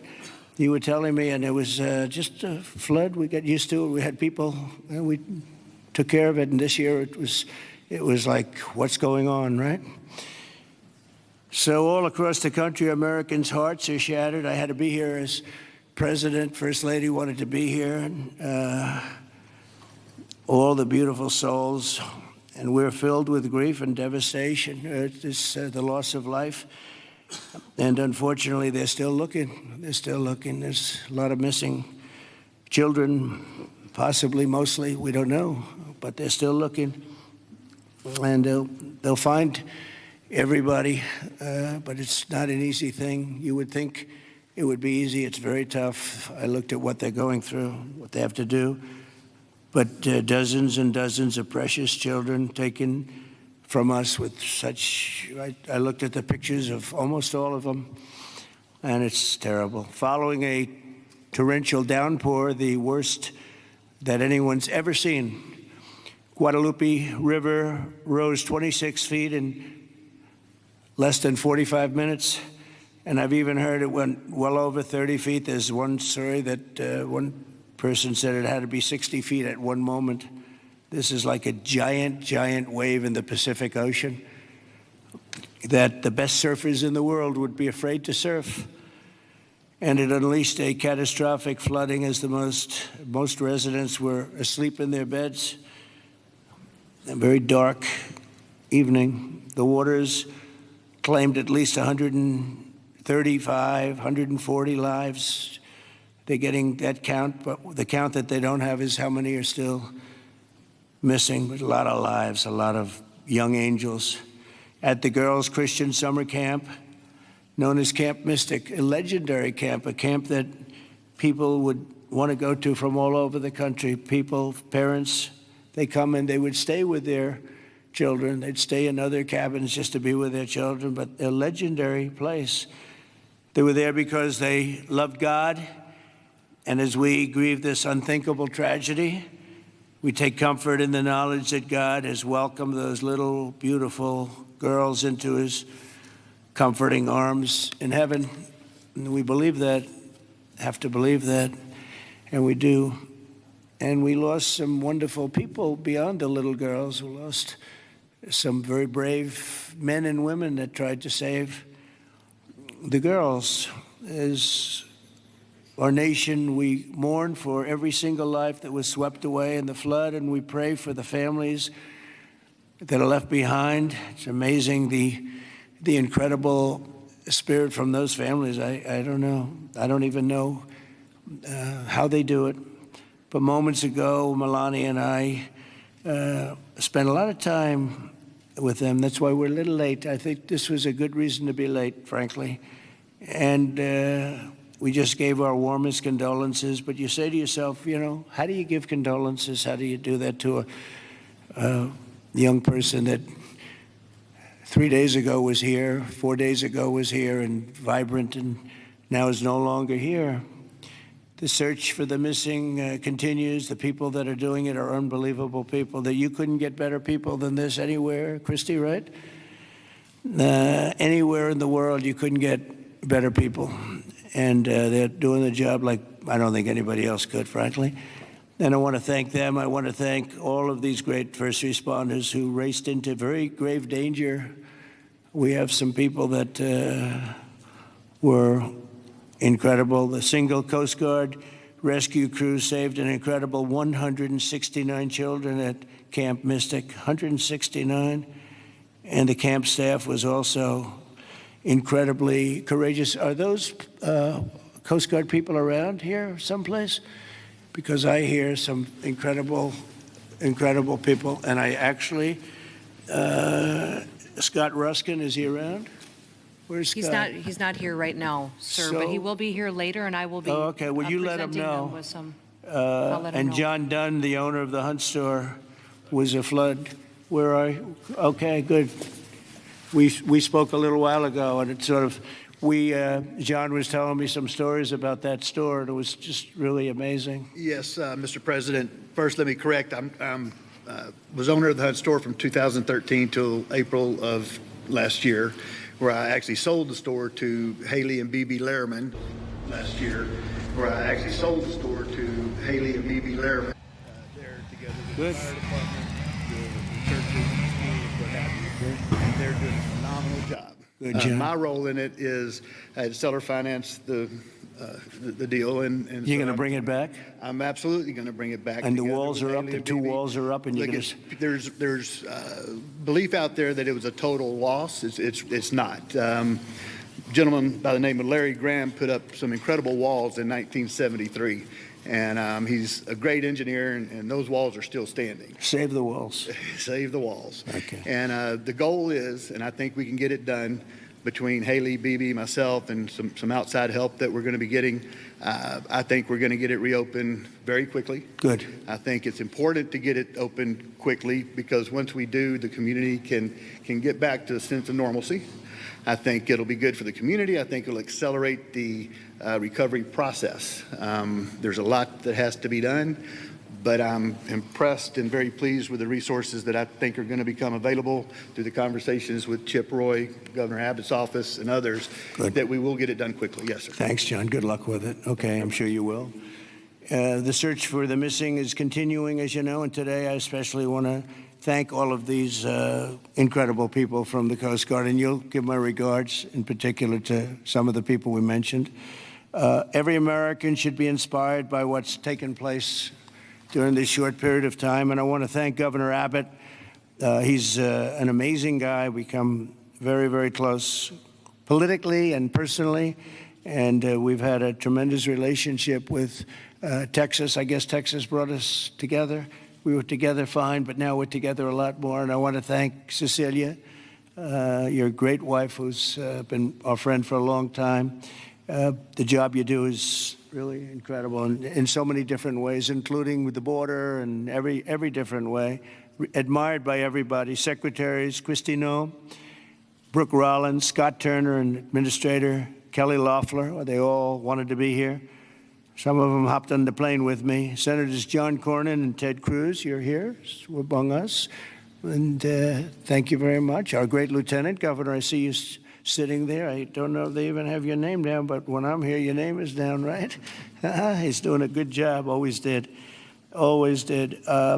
Also, numerous members of Congress, including Chip Roy from the district. This is Chip's district. I had a lot of time last week we spent with Chip Roy getting that great, big, beautiful bill passed. And who would have thought, and he's not easy, but he's good. Where is he? Where's Chip? Who would have thought this was going to happen? And he called because we had a big ceremony set up, and he said, you know, we have a little bit of a flood here, and I think it's going to be a little bit, I better stay here. I better not come back and go to it. And he wanted to be there. He was a part of it, a big part of it. And then he called again, and he said, this is bad. And then it got really bad, far beyond your worst, wildest imagination, right? So thank you very much, Chip. I appreciate it. And Brian Babin also is, I don't know if Brian's here, but we do have, and I have to just give some of the names because it's very unusual. Nathaniel Moran, Dan Crenshaw, all of these people wanted to be here. Keith Self, Jake Elzey, August Pfluger, Craig Goldman, Ronnie Jackson. Where are you people? Are you here? You're all here? Where's Ronnie Jackson? Ronnie Jackson, what a person. Every one of these people is so incredible. Randy Weber, Pete Sessions, Tony Gonzalez. Well, we have everybody. Beth Van Dyne. Hi, Beth. Hi, Beth. Roger Williams, Brandon Gill. Hi, Roger. Brandon, you're here? Yes. Thanks, Brandon. Doing a good job, Brandon. Michael Cloud, John Carter, and Wesley Hunt. And we have others, but I'm not, we have to get on with it. But I did want to ask Lieutenant Governor Dan Patrick. He's been my friend from the beginning. He's been the chairman of all three of my campaigns. And all I know is we won by record amounts. So I guess you were a pretty good chairman, right, Dan? And his son is fantastic, too. But Attorney General Ken Paxton. Ken's around here someplace. Hi, Ken. Hi. And Director of the Texas Department of Public Safety, Freeman Martin. Freeman, thank you very much. You're doing an amazing job. Texas Chief of Emergency Management, Nim Kidd. Thank you. Thank you very much. Thank you for greeting us, too. Major General Thomas Seltzer of the Texas Military Department. Thomas, great job. Thank you. Really good job. And many other officials and government, everybody is here. You know, it's amazing. I do these things, and often you just don't have a turnout like this. Half of government is here, but my administration is doing everything in its power to help Texas, and I can tell you that, and the governor will be the first to tell you that when the request was made for the emergency funds, Christy, I think we gave it within about 2 minutes, maybe less. And they had everything they needed, right, immediately. So we've deployed over 400 first responders and assisted or enabled more than 1,500 rescues. Amazing, 1,500.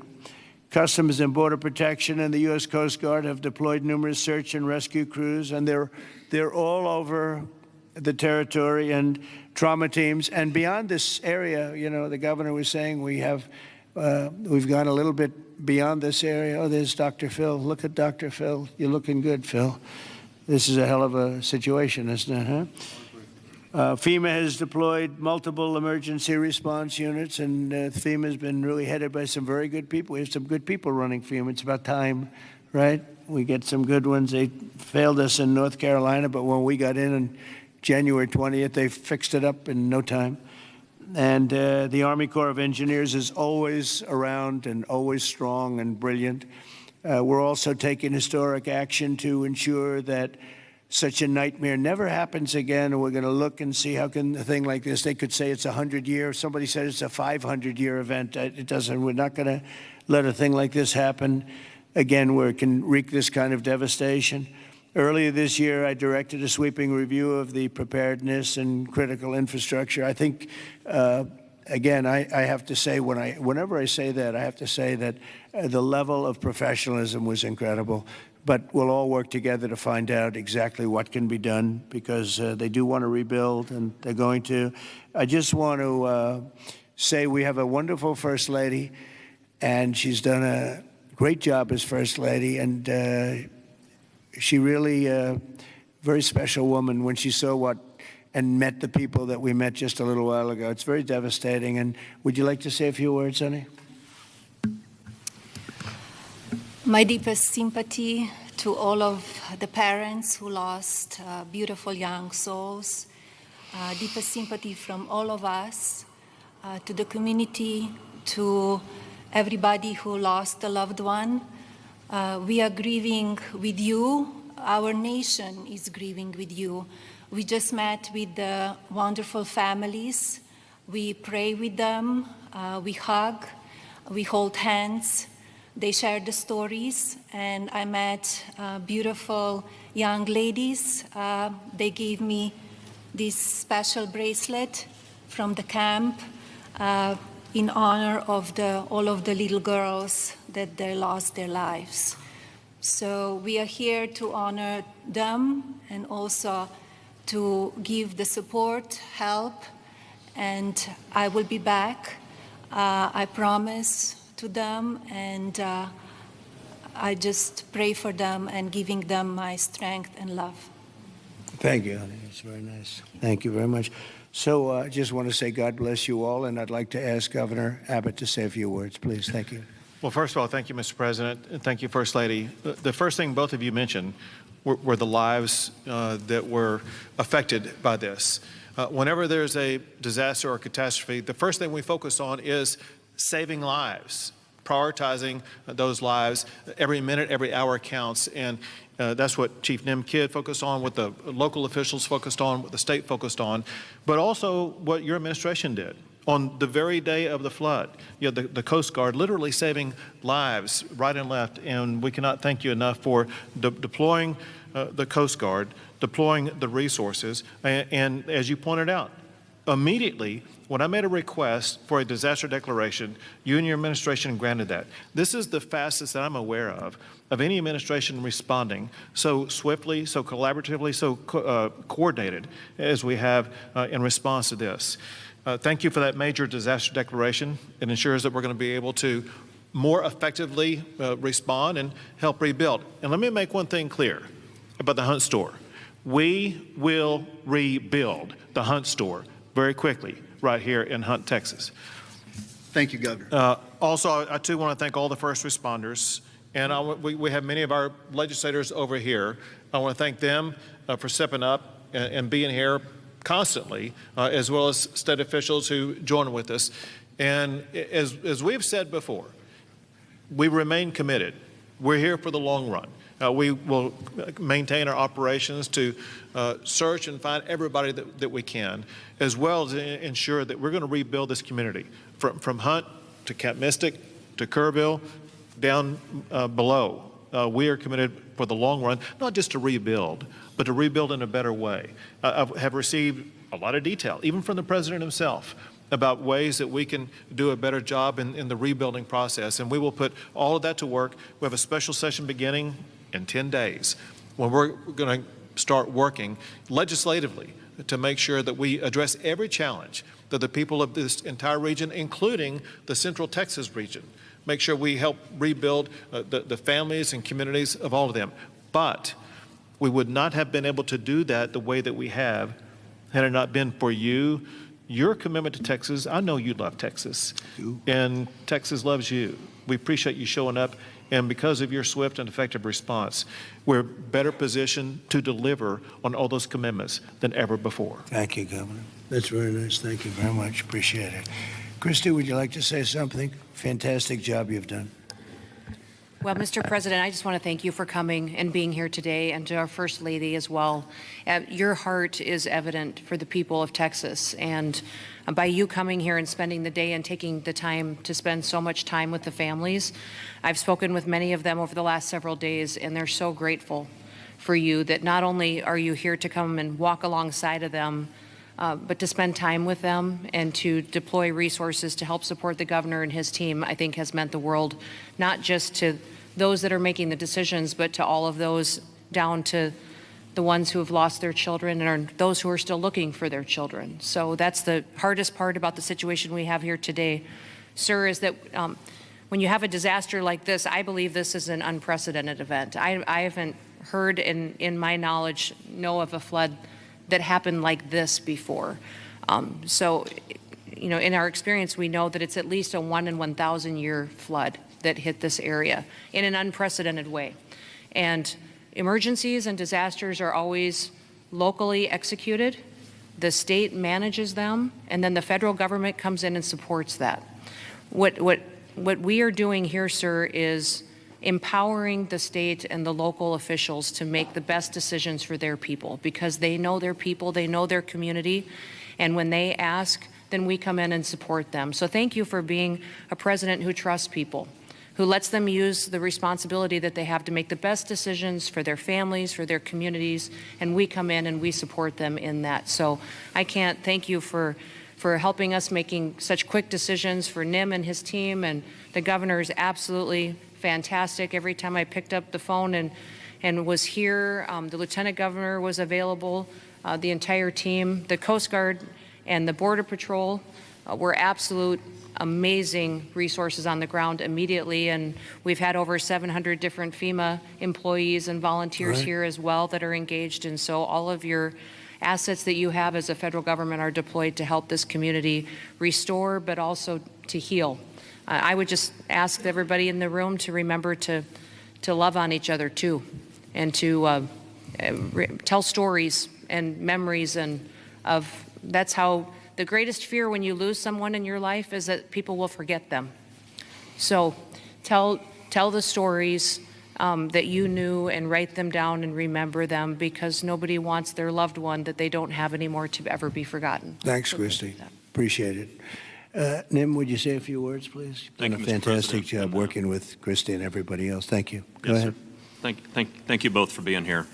Our hearts are broken, but they fuel the engine that drives this response for this community.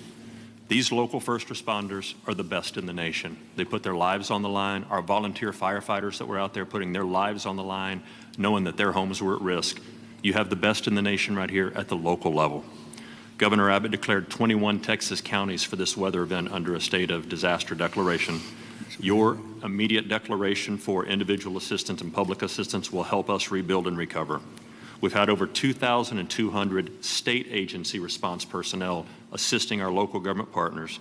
But Mr. President, here's a staggering number. Over 12,300 volunteers have shown up here out of love to support this community. Just imagine, working 10 hours a day, 7 days into this event right now, that's over 861,000 hours of volunteer support right here. 19 other states have sent resources to us. Secretary Noem, thank you for the coordination and the effort on that. Your team has been phenomenal. We will continue the search nonstop. We will continue debris removal, and we will help this community rebuild. We're ready, sir. Thank you for a really great job you've done, and the coordination's been incredible with us and everybody else. Thank you very much. Yes. Dr. Phil, I see you sitting there, and this might be a time for you to give us some of your words of wisdom, if you would. Thank you. Well, thank you. I've talked to families and survivors, parents and grandparents, and the truth is, we know psychologically that the number one stressor that we can experience in life is the loss of a child. And the worst situation that we can experience that is when it's sudden and when it's violent. That's the worst thing that can happen stress-wise in life. And it's people say, well, you get over it in time. You will. The truth is, you never get over it. You get through it. And one of the things Secretary Noem was just talking about, no truer words could be said, that it's cathartic to talk about this. And there's a collective consciousness in these communities down here. This is my country here. Texas is home for me. And there's a collective consciousness here. And everybody in these communities suffered this loss at some level. And so everybody shares that. And so everybody shares the healing. And that will come through here. Everybody will rally together. And this is about faith, and it's about family, and it's about it's truly about community. And it says Texas Strong on the front of the desk that you're sitting at, and that's true because people will come together, and we need to realize that giving this a voice, and if you see someone in the store, everybody wonders, do I say something to them? I know they lost a child or a grandchild. Do I bring it up, or because they look like they're doing okay? The answer to that question is an unambiguous yes. You don't ever let them think you've moved on from it. It's okay to go and say, hey, look, I know about the loss. I share that with you, and I love you, and we won't forget this, because these bright lights will go away. Another headline will come along, and people move on. Let them know we don't forget. We don't forget the loss. It will never go away, and we remember it. And these first responders down here, men and women that were diving into those waters. I've talked to a woman whose husband was standing on the bank of the river yelling to a father, throw me your baby, throw me your baby, let me help you. Mr. President, there is a depth of root and caring here like you just can't believe until you see it. And everybody here knows that. And it's so inspiring for you and the First Lady to come here and share this and see the fiber of these communities. That's why they rally around you and everything that you stand for here, from the border to the disasters. And it's not just a photo op for you to be here. People see your heart and believe in what you stand for. And God bless you for coming here and doing this. It means a lot. God bless you. Thank you. That was really beautiful. I'm glad I asked him to say a few words, Dan. Do you want to say a couple of words, Dan? Please, Lieutenant Governor. We spoke the morning immediately. You and I talked the very next morning, and he was right there. First of all, Mr. President, First Lady, a long time ago, I asked a pastor when I was going to see a hospital, a person in the hospital who didn't have long to live, and I said, what do I say? And they said, don't worry about what you say, just be there. So you and Madam First Lady, the two of you being here, sends a message. It paints a picture that words can't express, and it gives them hope. And the people of this community have become a family. I didn't know the mayor last week. I wish I didn't know him today under these circumstances. But we've become a family around this room, and it starts with you at the top, down to the governor, down to the statewides, down to the secretary. I mean, Christy Nome coming in, she called Saturday morning and said, the president wants me to be there today. And she came. And so that message is so important. Two things will get us through: our faith, so the people along this river are not standing on the rock of the bank of the river, they're standing on the rock of their faith. And that will get them through the struggles that you talk about. But you and the federal government will help us get through everything, all the debris that has to be taken, all the rebuilding. And I know we can count on you. So from the bottom of my heart, on behalf of all of these families, thank you for being here. You just can't measure how much it means to them. Thank you very much, Dan. Great job. Appreciate it. Do you want to take a couple of questions, Governor? Would you want to do that? Do you want to? Sure. Is the press going to be respectful of this event, this horrible event, this horrible tragedy? Please, yes. Go ahead, please. Marissa Admas here with CBS News Texas. Several families we've heard from are obviously upset because they say that those warnings, those alerts didn't go out in time, and they also say that people could have been saved. What do you say to those families? Well, I think everyone did an incredible job under the circumstances. This was, I guess Christy said, a 1 in 500, 1 in 1,000 years. And I just have admiration for the job that everybody did. There was just admiration. Only a bad person would ask a question like that, to be honest with you. I don't know who you are, but only a very evil person would ask a question like that. I think this has been heroism. This has been incredible, really, the job you've all done. It's easy to sit back and say, oh, what could have happened here or there, maybe we could have done something differently. This was a thing that has never happened before, and nobody's ever seen anything. I've never seen anything like this. I've gone to some real bad ones. I've never seen anything like this. So I admire you, and I consider you heroes and heroine, and I think you've done an amazing job. Brian, go ahead, please. Thank you, Mr. President. If I could ask you, who was the first person to contact you to notify you that this tragedy was unfolding? Probably Christie, but I was notified by a lot, and Chip called also. Chip was here for, he thought it was going to be a little flood. He was going to miss the signing for the big, beautiful bill, and he called to apologize. He said he's going to be delayed because of a little flood, and the little flood turned out to be the biggest flood anyone's ever seen. So Chip, but Christy called right away. She was there. I looked the next morning. She was right there on the ball. So I just want to say, as a native Texan, I've received hundreds of messages. I told you that the other day, but I want to tell our representatives that are here in the crowd today, thank you for your response. This is Texas Strong. President Trump, this is America First policy in terms to responding to a tragedy like this. Thank you on behalf of Texas as well. Thank you very much. Well, that's a nice reporter. That's a nice question. That's a nice, but I like his statement even better. Thank you very much, Brian. That's very nice. Yeah, please, go ahead.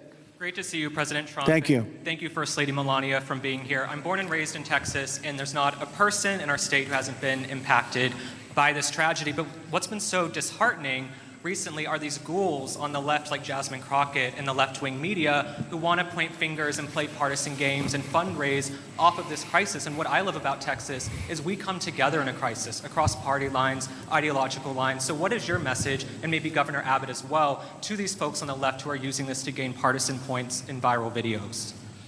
Well, I'll start off by just saying, you know, they've lost their confidence. They've had a tremendous run of bad talent. I don't say bad luck, I say bad talent.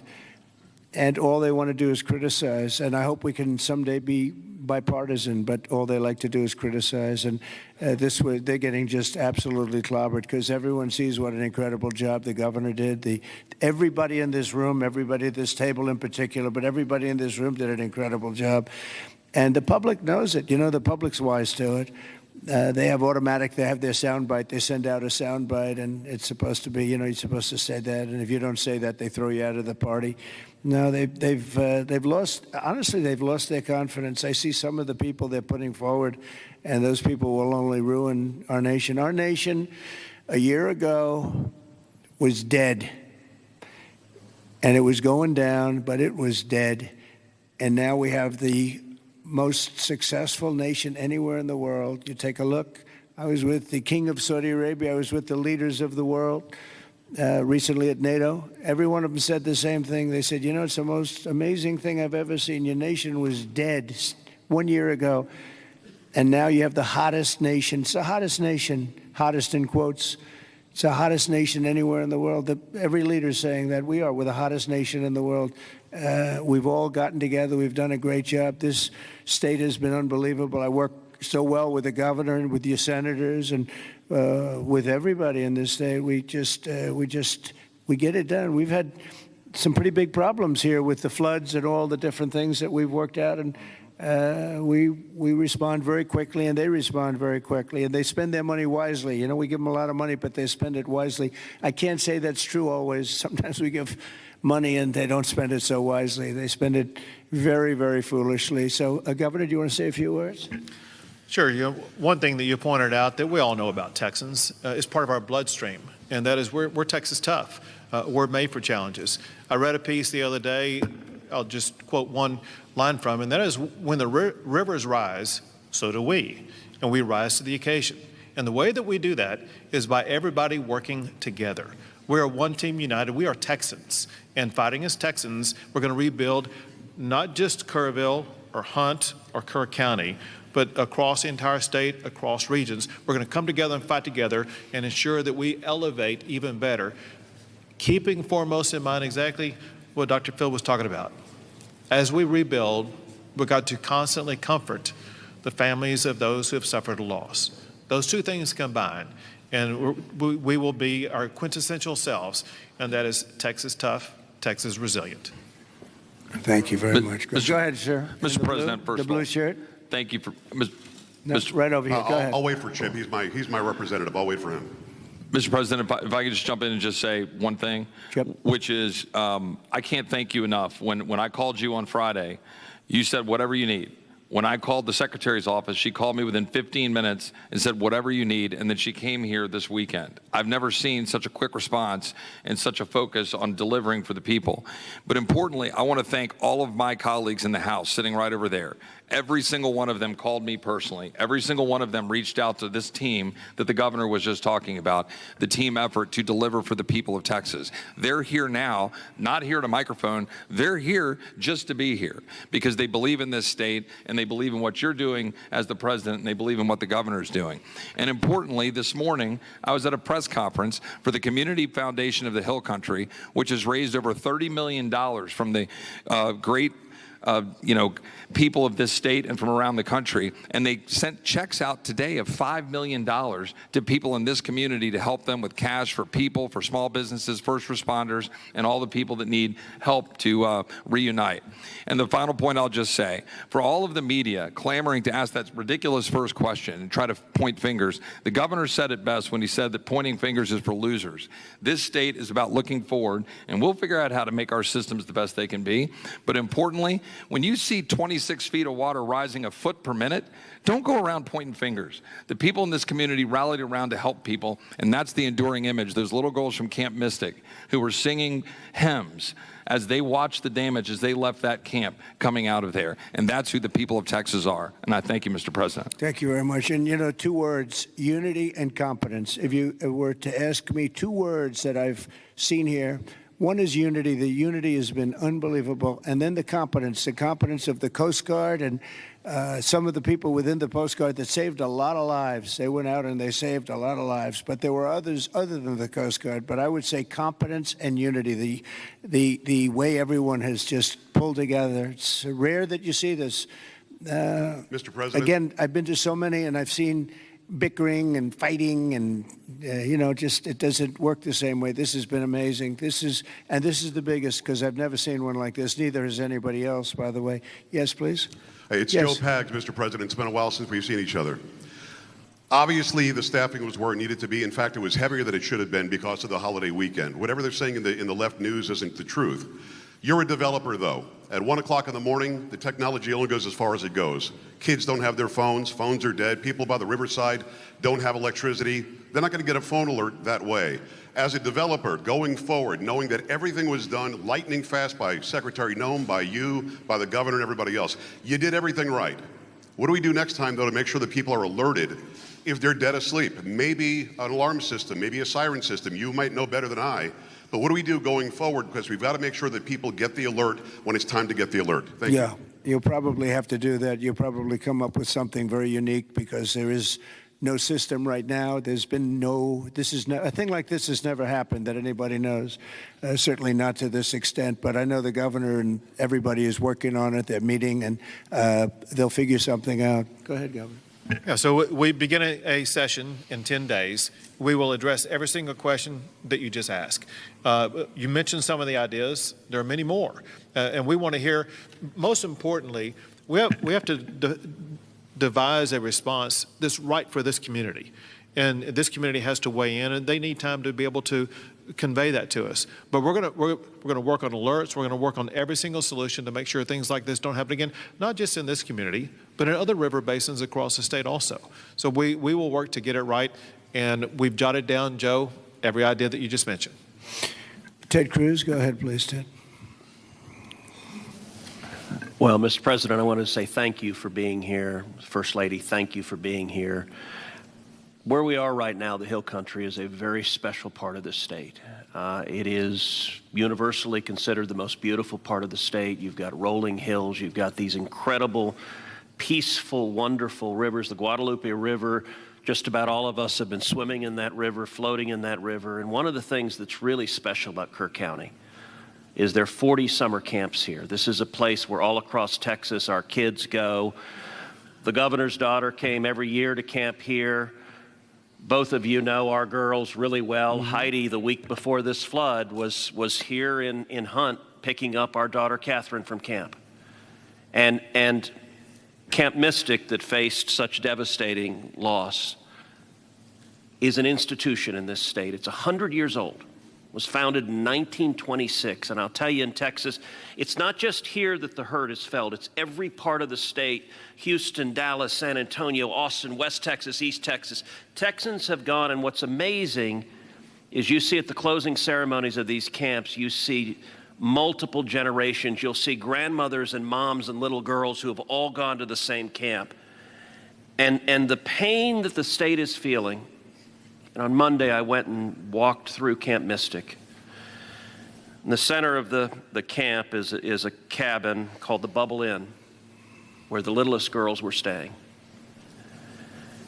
And in front of the Bubble Inn are right now 17 small white crosses in the ground. And each cross has the name of another little girl who lost her life. And the final cross has the name of Dick Eastland, the camp director who gave his life trying to save his girls. And the water rose in that camp and in that cabin 8 feet high. You can see the water line 8 feet high. It blew the windows out of the cabin and it swept those girls out. I will tell you, I've never seen anything more horrible in my life, and I just sat there crying. I saw Mom and Dad come up to one of those crosses, drop to their knees, and kiss that cross.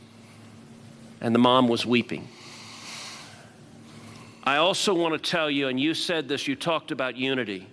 The way this community, the way the state is coming together is incredible. There are stories of heroism. I met a mom and dad who had a 14-year-old boy at Camp La Junta, a boys' camp. Their 14-year-old son was awakened at 3 in the morning. The water was rising. The counselor said, "Let's go save the little boys." And they went down to the 7, 8, 9-year-old boys and pulled them out of their camps through the crashing water. And this mom and dad were crying. Now their son survived. And I said, "Look, your son will always have this trauma. You will always have this trauma. But at the same time, your son will always know when he was 14 years old that there are little boys, and one day there are men who are alive because he had the courage as a 14-year-old to risk his life to save them." And so we are grateful you're here. And I will say something Chip referenced is very true. There's a video of a school bus full of campers from Mystic after this crisis, riding past the devastation, and they are singing Christian hymns.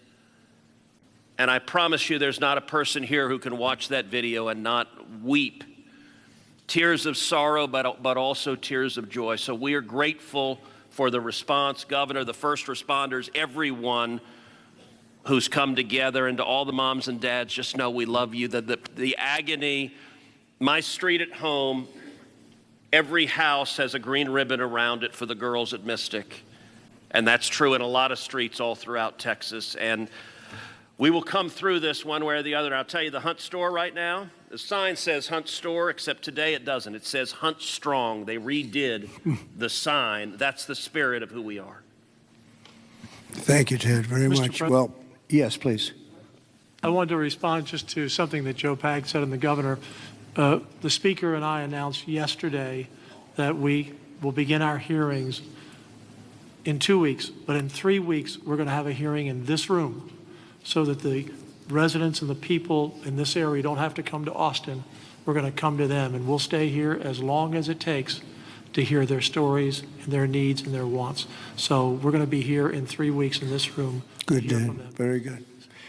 Well, I just want to thank everybody for coming together, and the word unity again, but I just want to thank you very much. And we'll be helping you from Washington, D.C., like no other president would do. Nobody else would do it. Nobody else would be even get back to you. You know, you're fully funded, as you know.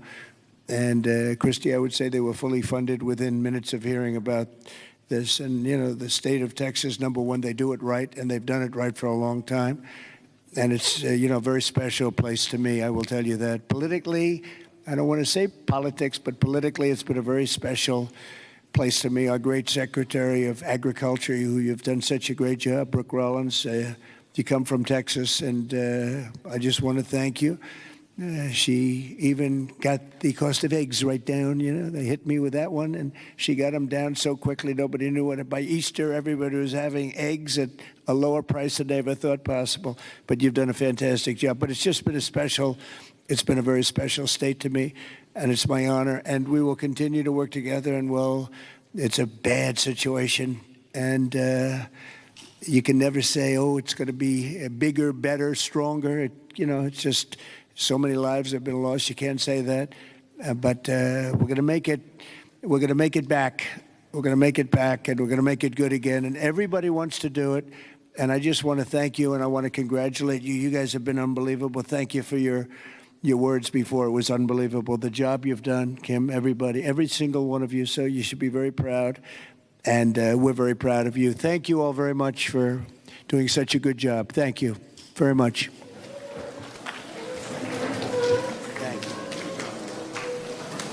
President Donald Trump rounding out a roundtable discussion on the Hill Country floods. And you heard a lot of people chiming in there, a lot of different things that were said. Let's hit some of the highlights as we watch the president and the first lady shake hands before they leave the state of Texas. The president saying he's never seen anything like it. He has admiration for everything people did to help. He says that there will be historic action, so nothing like this will ever happen again. Melania, the first lady, also talked. Melania Trump saying she is grieving with the parents and talking about the fact that she met with many of them. The governor saying in a special session they will address solutions. He wants to make sure the response, whatever it is right for people in Kerr County, Kendall County, some of the other counties that have been so badly hit by the Hill Country floods.